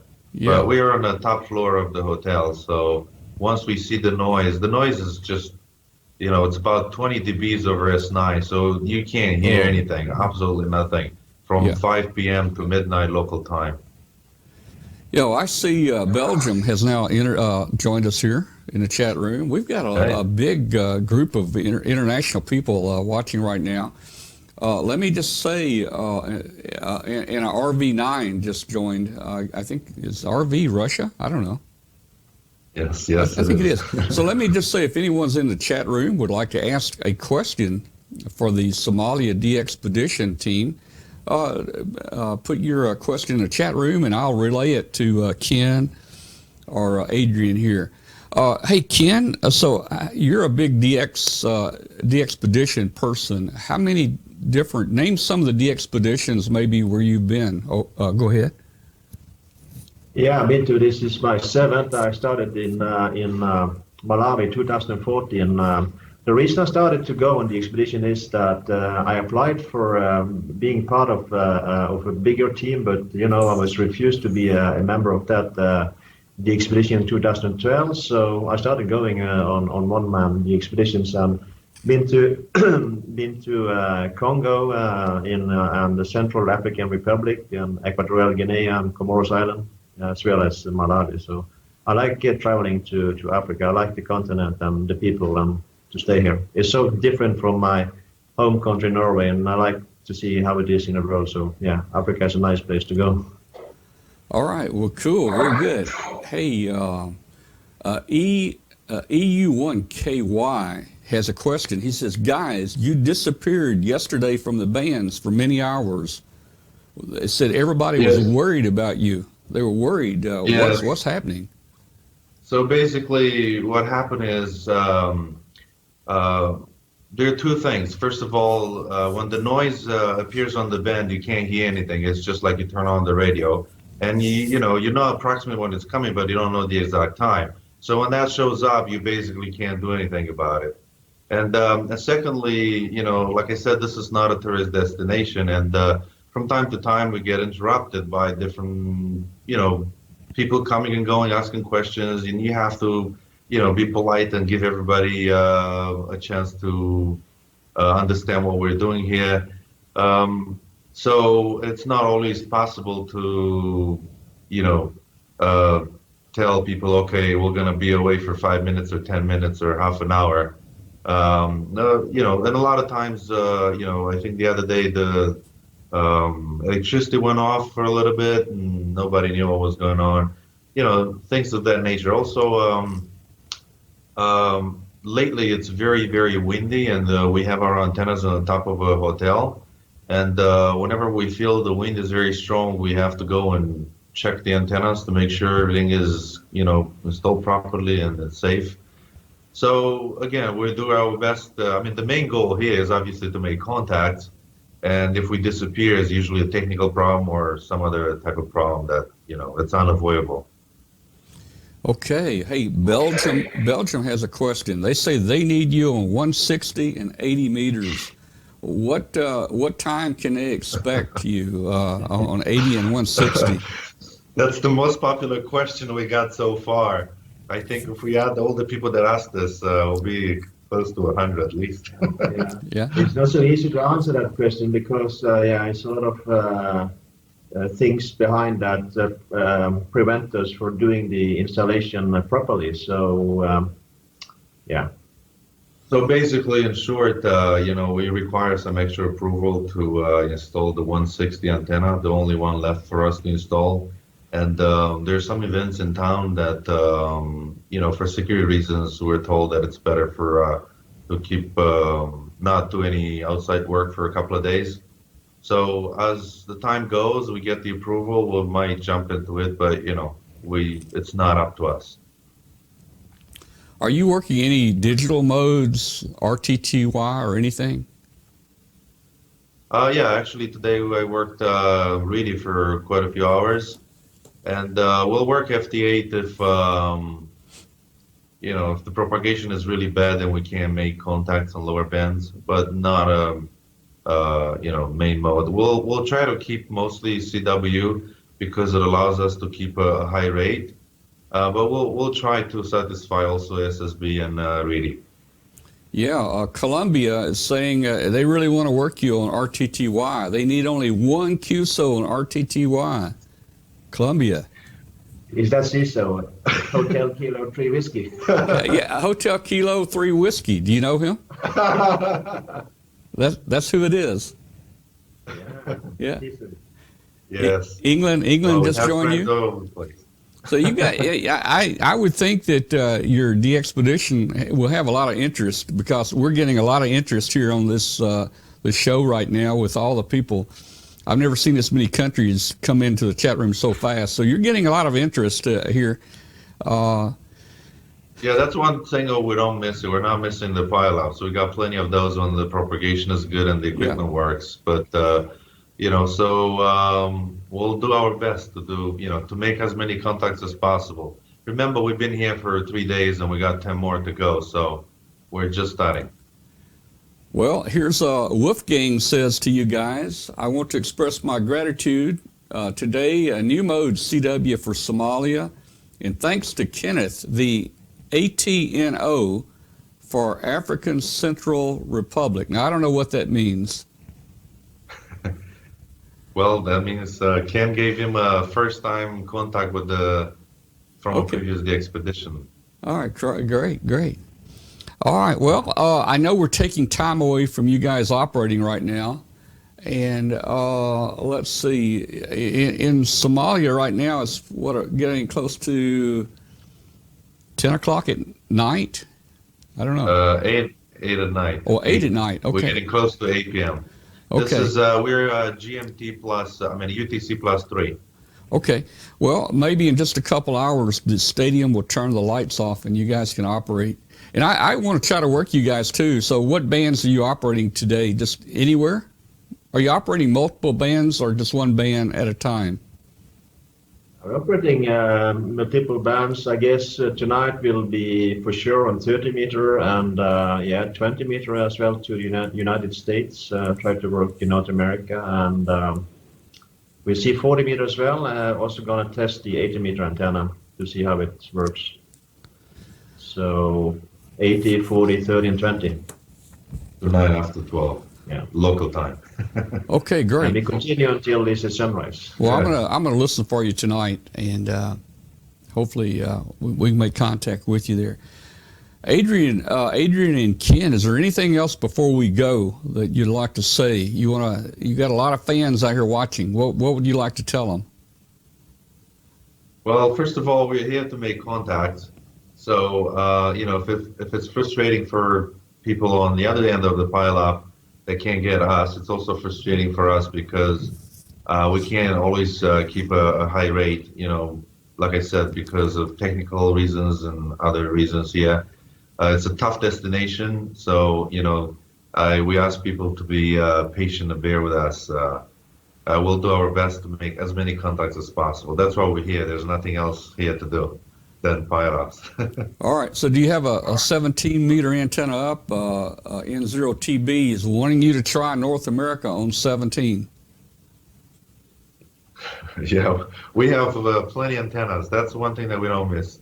Okay. We got dipoles, verticals, and beams, so it's not a problem if the propagation stays with us. I got you. All right, well, Ken and Andrew, thank you very much for being on the show tonight, and we wish you good luck down there. Hope you make many contacts. Thank you very much. Thank you for having us on the show, and 73 from Somalia.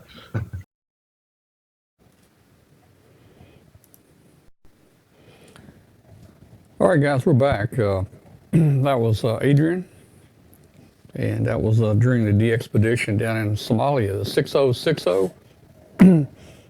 as I mentioned, I think it was a pretty dangerous place to be. We first, right after we did the video, we put it up on our YouTube channel, and we started getting some pretty threatening comments on it. I didn't want anybody knocking on the door there and taking those guys hostage, so we took the video down.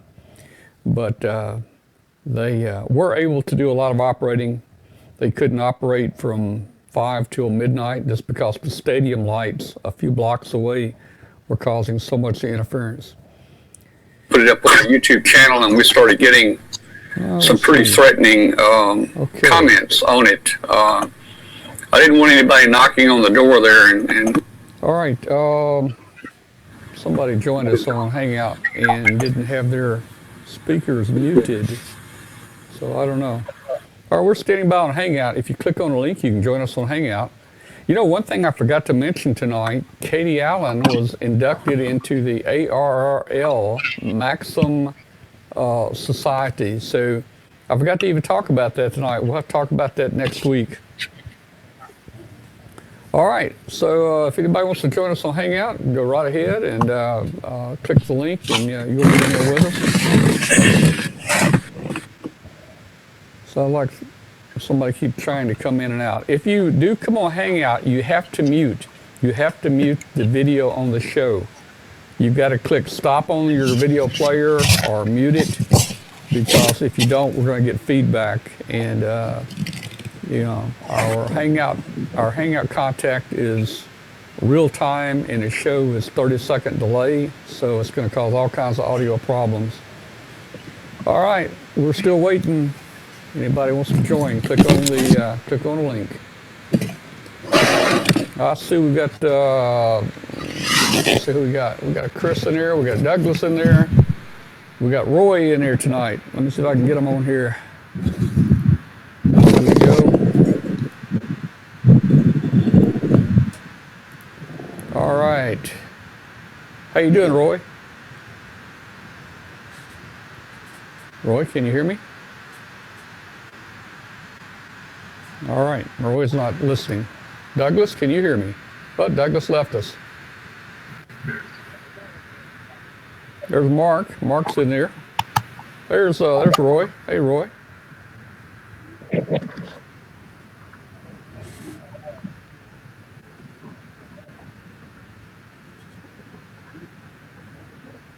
Okay, can you guys hear me? Hello? Anybody hear me? Yeah. Mark, are you hearing me, Mark?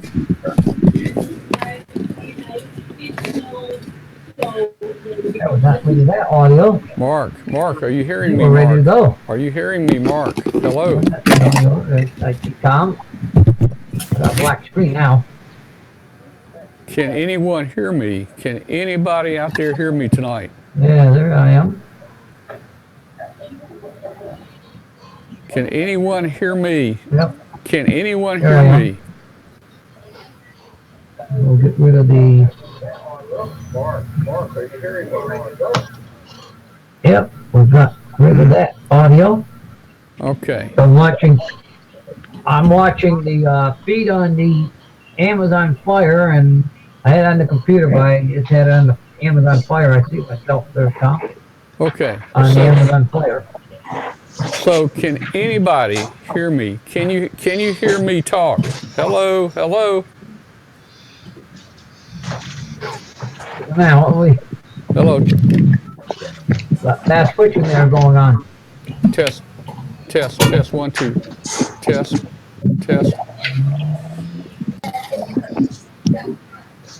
All right, we're getting a bunch of people on here tonight. Can anyone hear me on Hangout? No, Google Plus is grabbing every bit of audio. We ain't getting a lot.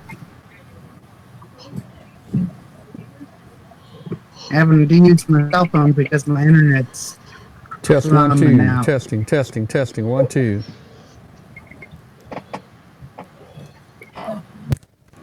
Hello. Can anybody hear me tonight on Hangout? Well, the internet was like it was the day earlier with the Alaskan net. We were having all kinds of problems over there. I think it was their, although it might have been their servers. That was so bad it was almost scary.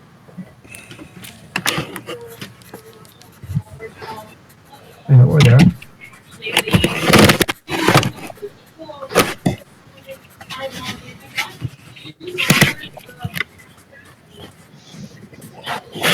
Okay, all right. Can anybody hear me on Hangout? Hello. I hear you, Tom. Can hear you barely, Tom. You can? I can hear you a little, Tom. I hear you, Tom. I can hear you, Tom. Can you hear me, Tom? I hear you. Can you hear me? Can you hear me?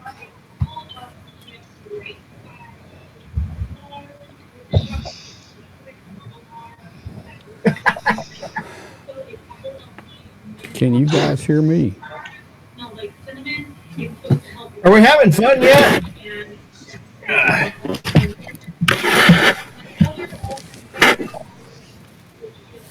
I'm glad I have my computer again.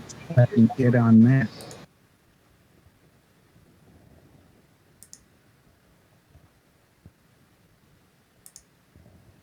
Oh. All right, can anybody, black cat crosser. Can anyone hear me now? Hello? That might be bad luck that black cat crosses our path.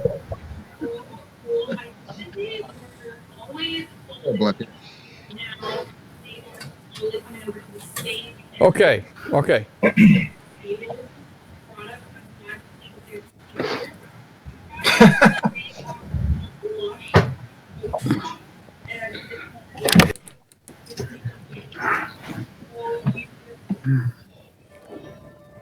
I don't know why you're not hearing me. I don't know why. Test 1, 2. You can't hear me, huh? I'm hearing you, Tom. You are? That's better, Tom. I can hear you fine, Tom. Okay. Yeah, we can hear you now, Tom. Test 1, 2, 3. Okay. Well, okay. Very good. Okay. Boy, we got a lineup. We got a we got a whole group of people in here tonight. It looks like we got some new people in Hangout tonight. We've got Bill. Bill, where are you located? 1, 2, 3, 4, 5, 6, 7, 8 or 9. Bill, not the Bill in Massachusetts, but the other Bill. Where are you located, Bill? I'm looking at the feed off of the Amazon Fire. I got that audio turned down. I can hear my audio in the headset. Test 1, 2, 3. All right. Everybody. Hello. Everybody. Okay. All right. This is bad. Everybody, stop. Zip it. Zip it. All right.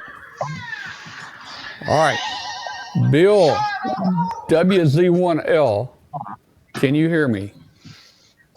Yes. Okay, good. It's working. Roy, can you hear me? I can hear you. All right. I don't know what the whole issue is. I think we got so many people on. People are also with the internet right now.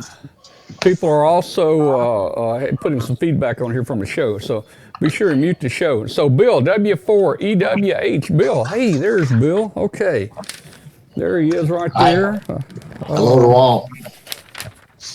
I don't know how this thing flips around so much. He's in Burnsville, North Carolina. I'm going to try it out tonight. Yeah, I see you're in North Carolina. We sure are. I just got a new camera set up for the screen, and I wanted to try it out in Hangout tonight. It seems to be working okay. Yeah, you're doing real good there. Doing good, Bill. Hey, what part of the state is Burnsville in? Over? Why do I say over? We're not on radio. Burnsville is in the northwestern part of North Carolina. Okay. I may have talked to you about this. We have a home over in Northwest Carolina. Have you ever heard of a little place called Tuckasegee? Can't say I have, sorry. You say you have? I'm a transplant. I'm new here. Oh, okay. You haven't heard of it. Okay. Well, we got a home in the mountains there near Tuckasegee. The next city up is called Silva. Have you ever heard? No. The next city up is called Cullowhee. Have you ever heard of Cullowhee? Say it again. Cullowhee. Have you ever heard of Cullowhee? That's the next city up. I believe I have, yeah. Okay, now the next city up, and they're getting a little bigger. This is where we have to go to Walmart and Lowe's. It's in Silva. Have you ever heard of Silva? Yeah, I used to drive a lot for my job, so all the names sort of blend together after a while. All right. Well, we're about an hour southwest of Asheville is where our home is over there. How about in air miles from Asheville? How many miles from Nashville? Was that your question? Air miles. Oh man, I don't know, man. We got to go through Knoxville. It's a long ways, man. Let me tell you, from our home here in Memphis, it's 500 miles. So, I mean, we go through Knoxville. We take I-40. We cross into North Carolina, and then we stay on 40 for a while, and then we get off and just a little ways down is our home there. I see.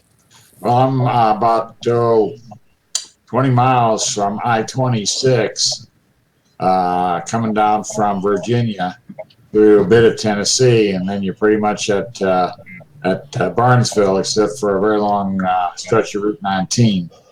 Okay. All right. Well, you were, I think, the first time you called in tonight. Have you been watching the show, or are you kind of new to the show? Well, I've been watching on and off, and okay, just finally to get the camera set up so I could join the hangout. Okay, cool. All right. Let's see. We got a group in here tonight. I think we had almost 10 people in here tonight. Let's see who else we got. Chris. What about Chris there? How you doing, Chris? I'm not hearing you, Chris. Actually, it's not Chris, it's Ken. I'm just logged on under my wife's account, I think. Okay. All right, so that's not Chris, it's Ken. That's Ken. So, Ken, where are you located?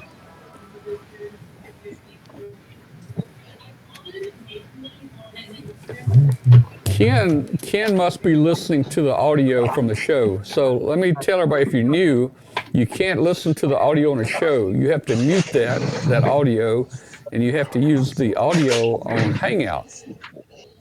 So that's one thing causing a lot of problems here. When I would say hello, some of you guys weren't hearing me until 30 seconds later.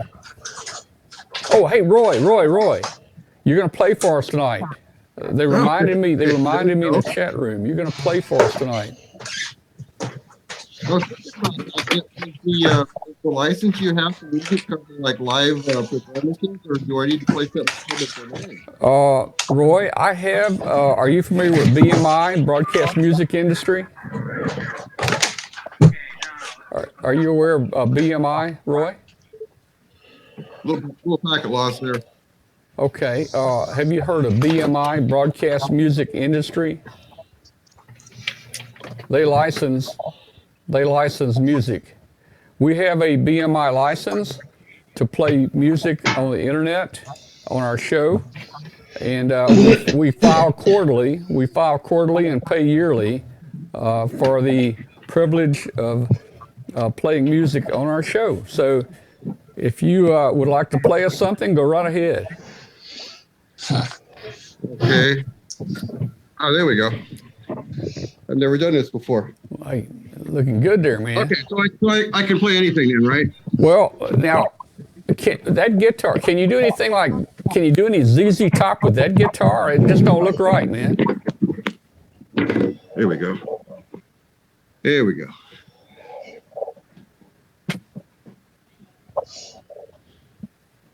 All right, I'm looking forward to this, man. This is gonna be cool. This is gonna be cool.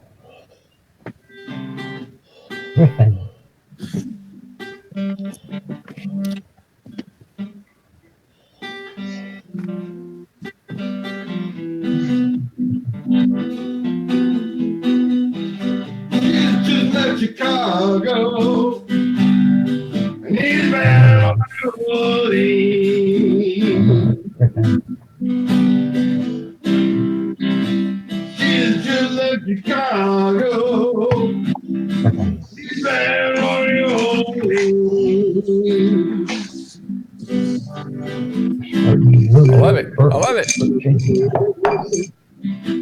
Working from one to the other, all for All right, let's see if this works. Mighty waters of the wine. All right. All right, Roy.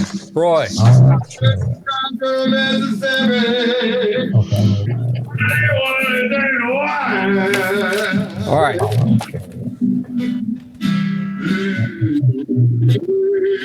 Everybody, you're supposed to hold up a rating. Everybody's supposed to hold up a number.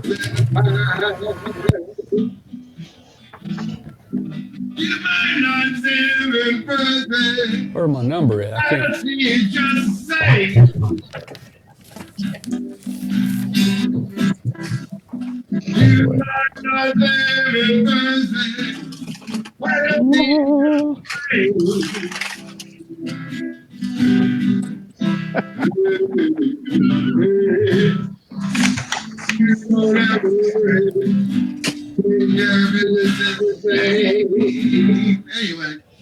All right, hey boy, I tell you what, Roy, I gave you a 10. I gave you a 10 there. I gave you a 10 out of 12. Okay. All right, I'll take that. All right. So hey, I didn't know that song. Let me ask you a question, man. Do you know any David Allen Coe stuff? Any what? Any David Allen Coe? Oh, I know the song you're talking about. Hey man, do you know? That song. Hey, that's a great song. Hey, do you know I was drunk the day my mom got out of prison? It's the absolute perfect country song. Well, it was not. It was not until he wrote. Mama, what else do you need? It wasn't a perfect country western until he wrote the second verse. He had to put "mama" and trains and getting run over and all that stuff in the second verse. You know. No apple pie though. There should have been some apple pie in there someplace. I think. Don't forget prisons. I could almost sing that, man. You see, I was drunk the day my mom got out of prison. How's it go? I went to pick her. Let's see. Man, I forgot the words. I went to pick her up my mama in the rain, prison, and then she got run over by a damned old train. But before I could pick her up in my pickup truck, she got run over by a damned old train. I think those are the words, or something like that. Yeah, you got ran over by a damned old train. That's right, man. That's a good one. No, it was the day the dog got drunk and died, and Mama broke out of prison. Oh, yeah. All right. Evening, everybody. AC0UV. AC0UV out in Colorado. Let me see if I can find you. Where are you? Raise your hand up. We got so many people in here. Where are you? There you are. Yeah, there you are. I see you. How you doing, man? I'm doing good. Hey, good show tonight, Tom. Well, we try. I don't know. Sometimes they just fall together, you know. Hello, Tues. Oh, man.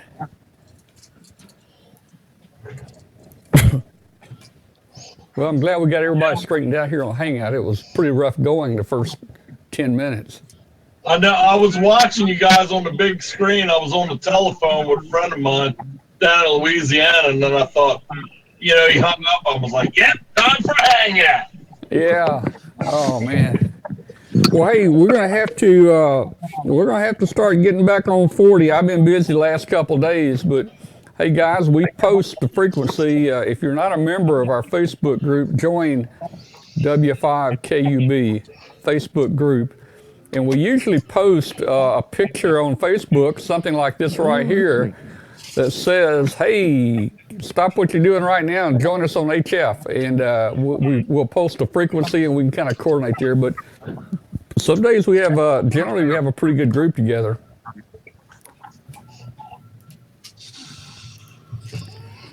So we'll have to get together. So today is my Friday night. The show's over. So tomorrow is my Saturday and Sunday. I get to rest. And then by about Friday, I have to start sweating again to figure out what to have for next week. Well, Tom, you need to get more on HF, man. Well, we need to. somebody made a suggestion on in the chat room for a show, but I don't remember what he said. I saw that. I don't remember what it was either. I have a pretty short memory here. You know what they call that, right? Yeah, let me go back and see what he said, if I can find it. He gave us a Alzheimer's suggestion. disease, Tom. What was that? Yeah, it's CRS. Can't remember shit. Yeah, that's it. They say the memory is the second thing to go. Right? Roger that. All right, let me see if I can find him. Let's see. He had an idea. Oh man. Now I gotta look back through all the things I'm wondering.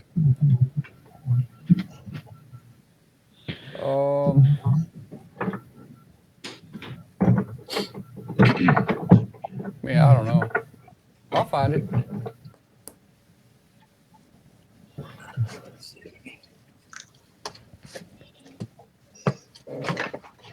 Hey Tom, is this the link? Is that the same link every week?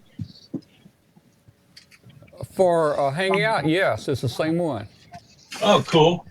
Yeah, a lot of people, they create a new link every single night of the week for their little get-together, and I was getting tired of it, man. I was having to find my email and find a link, and I said, why don't you just use the same link?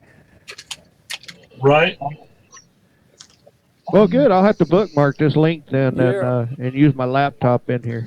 Yeah, I just got it bookmarked on my browser up here, so after we get off, when I hang Skype up on the show, I just click on the Hangout bookmark here, and it brings it up pretty quick. I was wondering about that, Tom. I didn't know it. Google every week, every time you brought every time you made a the text box part, the chat room.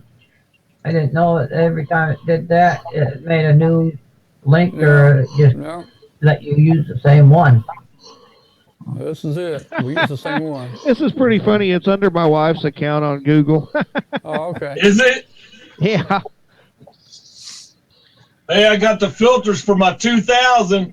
Did you? Oh, did you really? Okay. Yeah, they finally came in the other day, so I'm going to be working on it this weekend. Well, good. We can get on and raise heck on 3822 together up there with the TS2000.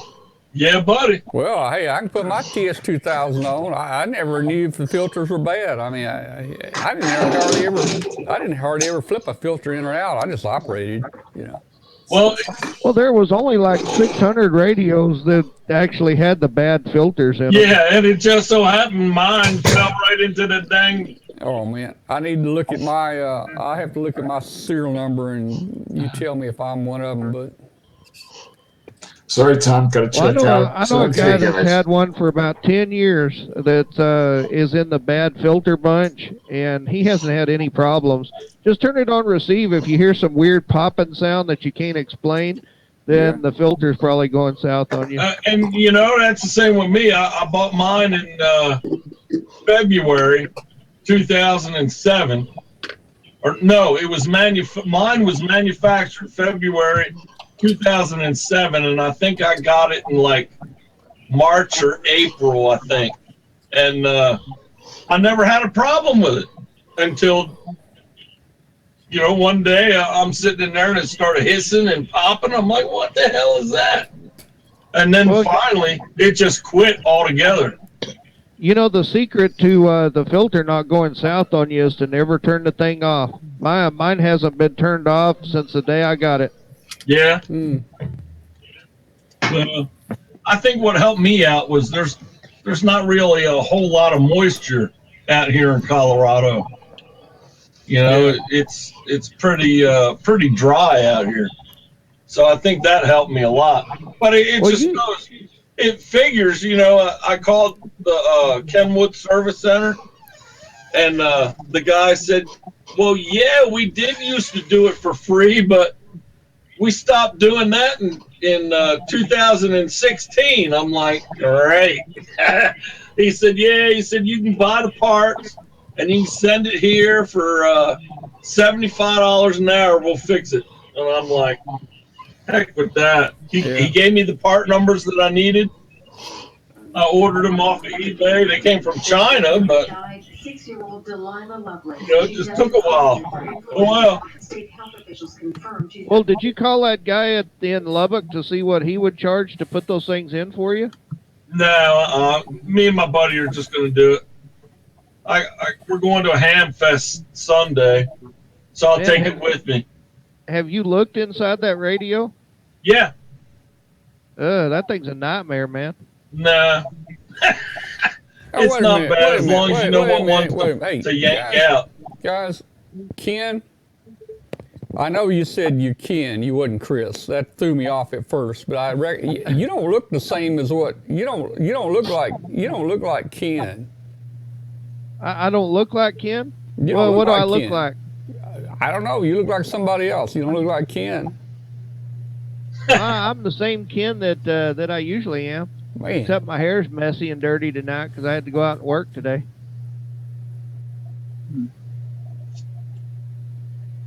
Well, better than I'm me. the same old grouch. You can just see the back of my head because I'm too lazy to move the cam.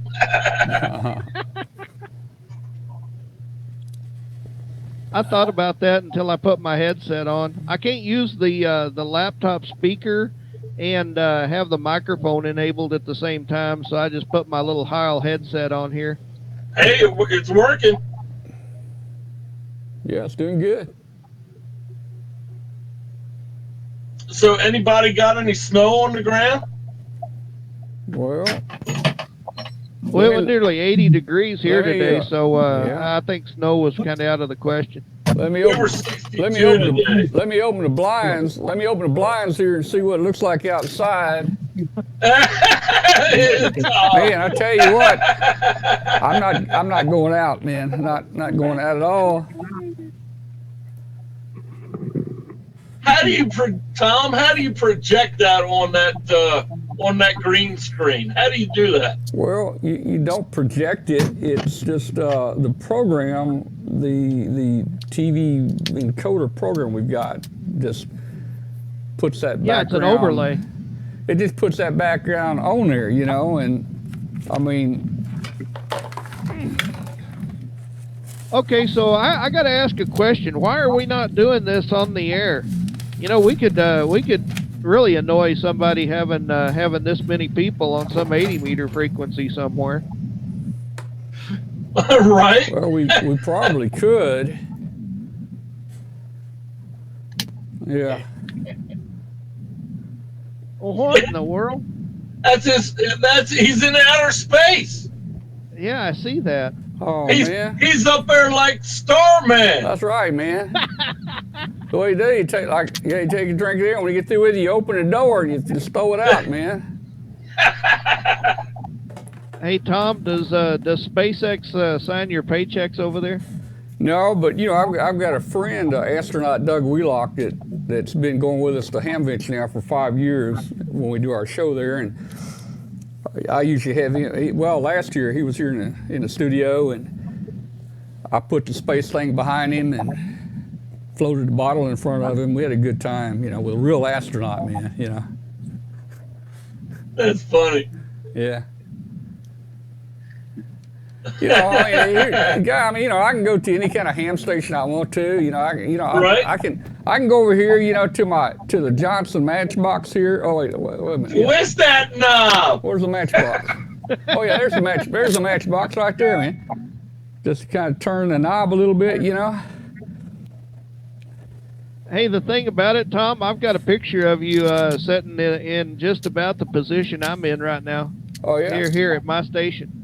Oh, okay. Remember that? Oh, I remember that. That was a couple weeks ago, wasn't it? Yeah, it was. Yeah. Yeah, I remember that. So we finally got a little bit of snow on Sunday. I mean, we only got 2 inches, and man, it was some dry snow too. Out of 2 inches, I only got 0.04 inches of melt out of it. Well, that's kind of a piss poor snow, ain't it? Yeah, well, it is for here. I mean, But then again, it's only February. We got all of March left, and March and April, believe it or not, is a heavy snow, 2 heavy snow months for us. Now today, I belong to the Colorado Weather Net, and this guy in on the western slope out by Grand Junction, he got actually he's I don't think he's too far from Dave. He got like 1.78 inches of moisture, and that was all rain. Well, did you hear that Arctic weather, the little Arctic weather station that's down there on the South Pole has been on 20 meter here recently, and they got just a little bit of snow the other night. They got like 17 feet overnight. Right. Oh, wow.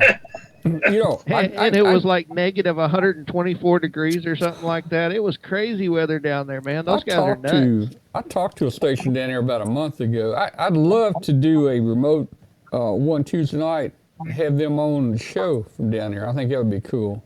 That would be cool. If I can just find somebody down there, I'm guessing they got Skype or something. Surely they've got some type of internet connection. Yeah, you would think they would. If not, you could always make a DxPedition there, Tom. Yeah, they probably got Verizon out there, man. Well, if they got Verizon, it ain't gonna work too good because Verizon don't work at my house either. Oh man, well that's all that works at our house in North Carolina. It's probably Sprint, and it's probably out of range. Yeah. Oh, That's funny. Well, so, has anybody heard anything about the 3Y0I? Well, I heard they went back, or they were on their way back. No, I'm not talking about the one that's headed towards Cape Town right now. Okay. I'm talking about the Netherlands team. Yeah. I saw they were heading that way. I thought, I don't know, I hadn't heard anything. Wasn't that the guys that got stuck on the boat or something, and then the boat started having problems, so it had to head back? No, that's 3Y0Z, right? Yeah, this is a different group. Oh, yeah. Okay. They were originally 3Y0I was originally supposed to go, and they had all the paperwork and everything done. But then the 3Y0Z group was getting ready to go or something, so they backed off and we're going to let them do it. But I guess now, since they turned around, they're trying to re-up it, I guess. I don't know. Well, see, I don't understand. I mean, they're going on a DxPedition anyway. Why not set up, between the masts on that ship? I mean, it ain't like they don't have the stuff there to do it. Yeah, but I mean, they're only running one engine.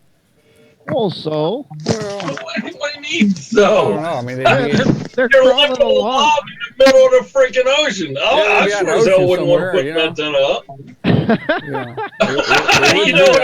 They're not driving the boat. The boat crew's driving the boat.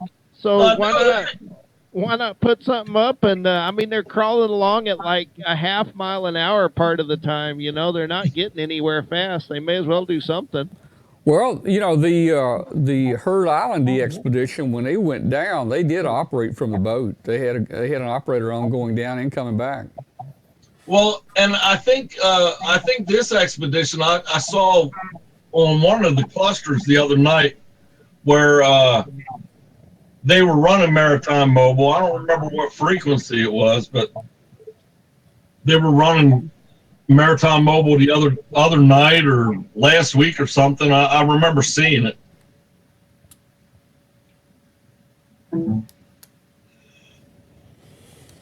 Oh, what happened? Did something? I heard a noise. I thought somebody hung up. Man, guys, it's 10 after 10. This is longer than we usually stay on. I'm way past my peanut butter sandwich. Oh, you know what? Just go make your peanut butter sandwich and come on back. Yeah, I could do that. You may as well, Tom. Yeah, here. I'll tell you what. How about some pizza? Yeah. That's probably the same pizza on the show earlier tonight. I made this cold right now. I got burgers and fries too. Yeah. How come nobody else is talking? How about a drink? Oh yeah, yeah, that would really wet my whistle there. Yeah. Well, look, see, my wife takes care of me. She makes sure I have a burger. Yeah, that cheese. If that was cheese, it looked a little green in that one. I don't know. Right. I have fries, and I have a milkshake. So see, I'm set up for a 24-hour net if I need to. Oh, wow. There you go. Look, the cool thing about this, look, you can actually take this hamburger apart. Can you? Yeah. Well, you need to put some new cheese on there. Lettuce, man, come on. See, you got the lettuce in here, and I got rid of the tomatoes because I don't like tomatoes. Well, you know what? I bet that was that the lettuce I was seeing? I thought that was cheese that looked green. Where did she get them at? Were they in Happy Meals or something? I don't know. She's a teacher, so she's a first grade teacher, so she comes up with stuff like this all the time. Yeah. Roger. Here you go, Tom. I'll send the fries over to you. All right. See, cool. they even come out of the fries come out of the little holder here. That's kind of neat.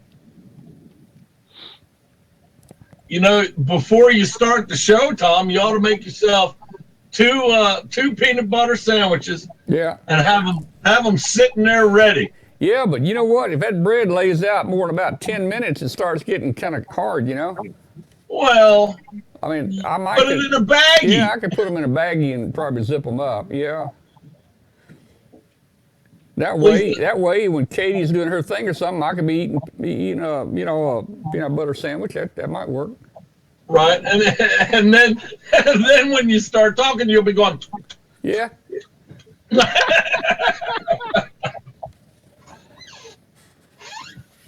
Well, did you guys notice Katie didn't have her glasses on tonight? I know. And she didn't have them on that video that was taken down at Ham Nation either. Yeah, she had eye surgery here about a month ago. I'll tell you, she's there ain't no way I'd let them do that to me. No, me either, man. I tell you, that eye surgery stuff. I probably need it done, but like I told my wife, I said the only way they can do it if I'm in a car wreck and in a coma, go ahead and have them fix it. Right. Well, they put you in a coma anyway to do that, don't they? Yeah, but no, it's like 5 or 10 minutes. I heard one guy say once. Is it really the LASIK surgery? Yeah. Yep. Nothing like going McDonald's drive-through on your eyes, right? Yeah, and like for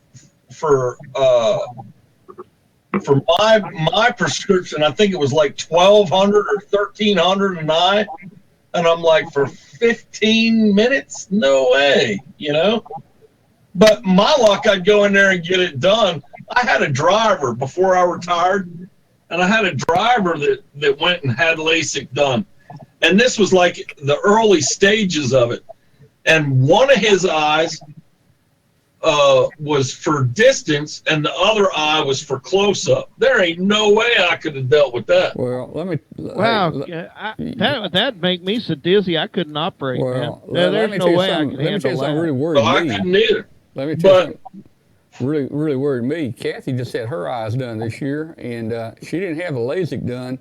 And she's like younger than me. I didn't think she needed it done, but she had her. She had new lens put in. They put, they took the old ones out and put new plastic lens in. You know, I mean. Yeah, they did that to my mom twice. Yeah. Yeah. Have you ever seen how they do that? Well, they make a little zigzag. There's several YouTube videos on it. You ought to see how they do that. It is really freaky. They cut the the front part of your eyeball. Yep. They make a little Z. They make a little Z cut, and they just poke that after they bust that lens all up with a laser. Yeah, see, they cut it right along here. Yep. Yep. And then they pull out that bad eye thing, and then just slip in another one. Well, what they did on her, they used a laser. It broke it all up. Then I think they vacuumed it out, and then through that little slit there, then they put that new lens right in there and lay it right in. But no, I'll tell you, man. I mean, how do you know you're not gonna go blind, man, when they do that? That's why I ain't ever having it done to me, because my luck, I'd go in there and have it done, and I'd come out and I wouldn't be able to see. Well, with my luck, the doctor wouldn't get any loving before he came to work, and he'd be all mad and be looking for somebody to take it out on. Yeah. That's funny.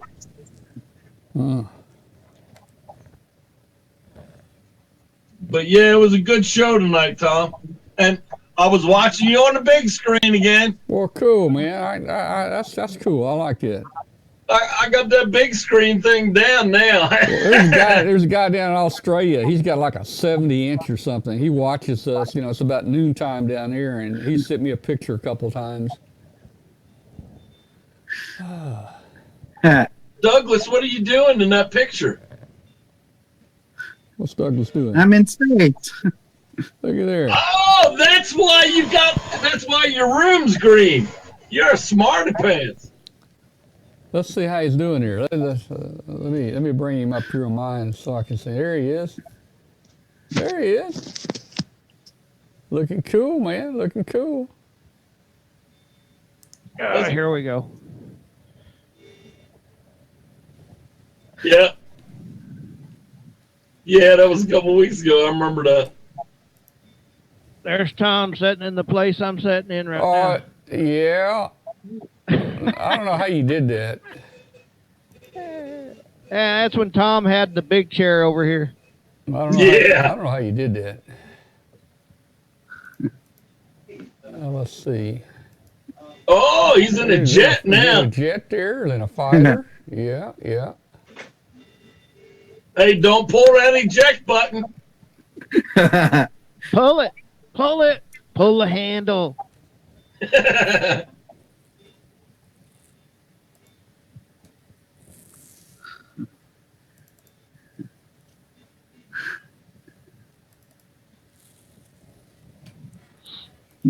Oh, boy, howdy. I tell you what, man. Well, tell us. Oh, I don't know what to think about. Hey, Tom, did I tell you my amplifier got back from MFJ? No. Yeah, my AL572 that I sent in, that I showed a picture of it being all burned up on the little SWR indicator thing. It burned a hole in the main board on the thing. Yeah. Got it back, plugged it in, turned it on, and about 2 seconds later it burned up again. Oh, come on, No man. way. Oh, yeah. What happened this time? Let's see here. All right. Here we go. Let's see if I can... Oh, my gosh. What is that? A stick of dynamite? What was that? This is a 10 ohm, 10 watt resistor they use for the... When you turn the thing on, it's got that few seconds that that's supposed to it's a delay to take up the step start, whatever they call it. It's a delay. Yeah, the inrush thing. Yeah. Yeah, the inrush thing. There you go. Anyway, that's really a crappy design. So I got on the Ameritron owners group and found this guy Roush. His name is Roush. His last name is Roush on the Ameritron owners group, and he was sitting there saying that he designed this amplifier and the 811 and supposedly 50 other amplifiers. And I got in there telling him how bad of a design it was, and what a miserable little puke he is, and things like that. Well, he probably didn't like that, did he? Oh, he didn't care much for that. No, he didn't care much for that at all. Yeah.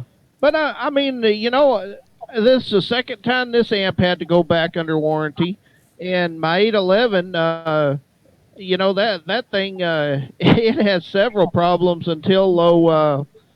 Oh well, what's the guy's name? Let me see what this technician guy, the guy they've got at Ameritron that's fixing Roush's stupid designs. Let's see. Yeah, Rob Hood.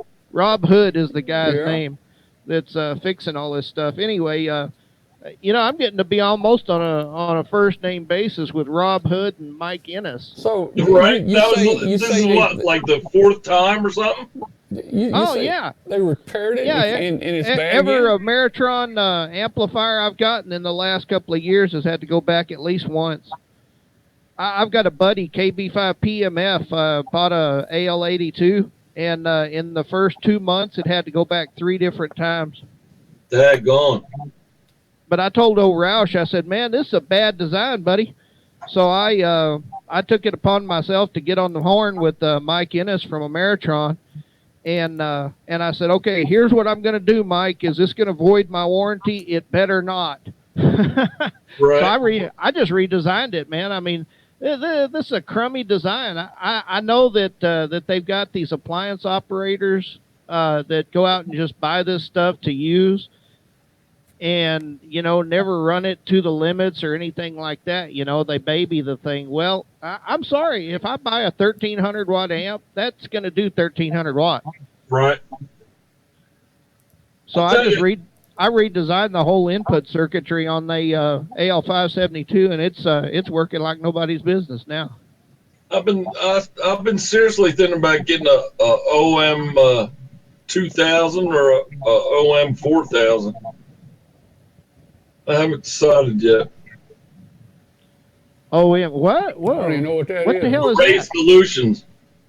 Oh, whoa. Okay. I know what you're talking about now. Yeah, I don't know. I haven't really decided yet. Hey, what was that guy's call sign that Katie was talking about? Do you remember? I don't know. She's talking about a lot of with people. the QSL cards? I don't know. I'll have to go look on the surface. Yeah, I was wondering that too, because she spoke fairly highly of him, didn't she? Didn't she say that's who was making her QSL cards? Yeah, the my old call sign, I got them made from LZ something. I don't know. I forget the guy's call sign. There's only about 40 people on a Google search that make QSL cards now, and they're all about the same. Yeah, but you got to look at the card stock too. You don't want to get something too light. You know what I mean? Well, that's the great thing about being married to a professional graphic artist. If I want a custom QSL card, I shout to the other room, "Hey, make me some QSL card, woman!" Right. And then after she throws something at me and tries to stab me in the chest with a pair of fingernail clippers, she'll go in and do it. She come in there like Psycho. Oh, Psycho only wishes they had something on this little girl. She's 5 foot nothing and just a ball of fire. She's right behind you. Oh, shit.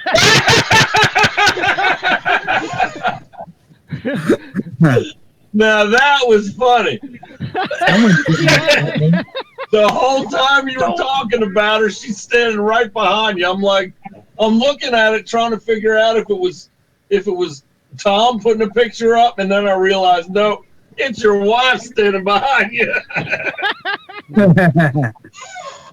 Hey, you're talking about that QSL. You're probably talking about gold print. That's Emil LZ3HI. Yes. He's Yeah, in that's who I have my he's in N3 Bulgaria. TOA cards made He's from. in Bulgaria, and we always give away his cards on the show. He prints 1,000 cards up for prizes. Yeah, I loved them. They were good cards. Yeah. Only thing is I can't send them out now because that ain't my call no more. Yeah, well, you do like me. You mark through with a pen and write the new one on there. I asked my wife, I said, what do you think if I get a sticker and just put the sticker on top of the N3 TOA and put AC0 UV on it? She looked at me and she goes, you ain't going to do that. You're going to order new ones. I said, yeah, I will. Yeah, see, I changed my call so much. I don't dare order from a professional place. Man, I'd go through $1 million. Well, the only reason I changed is because I'm not in 3 land anymore. Well, that doesn't make any difference. Look up KL7GNW, a guy named Pete Sugar. He was living here in Odessa, and now he's I think he's like down on the coast or something now. But this idiot had an Alaska call here in the middle of West Texas.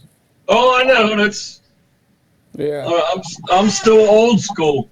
You know, I mean, for the longest time, I still have my 3 call, and I was living here, and then finally, when I upgraded to extra, I finally was like, well, you know what? It's time to change.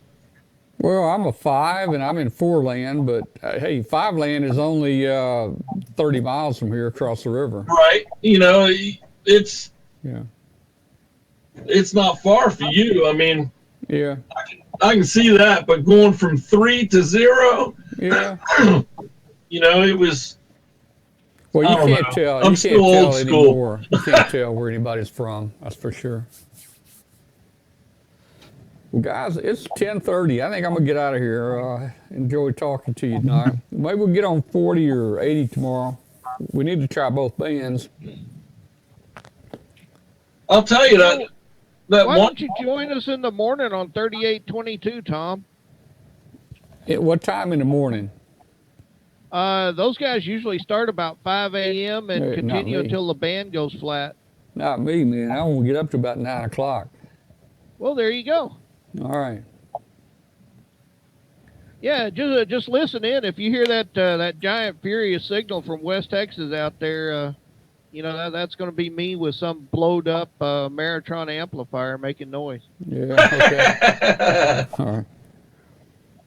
All right, guys. We'll see you on the air tomorrow, maybe. All right, Tom. Have a good night, brother. Good show. Hey, y'all stay on. Hang out. Yeah, you got a good show, Tom. It doesn't ever shut down. Hangouts on all the time, so just stay on. Y'all got to stay on. I'll check back on here in the morning and see if you're still here. Okay. All right, man. See ya. Well, what about the chat room? That IRC chat room keeps going all the time, doesn't it, It's Tom? on all the time. You can use the chat room right now, all the time. Yeah. All right, we'll see you. All right, good night to everybody out there that's still hanging in there with us. We appreciate you watching the show tonight. 73 to everybody. Thanks a lot. We'll see you next week. So you're saying I can ask this cat any question? The cat is connected to the computer. You just type in the question, it will read his mind. There the answer comes.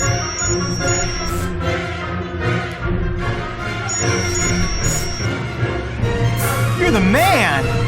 I've been looking for this for weeks.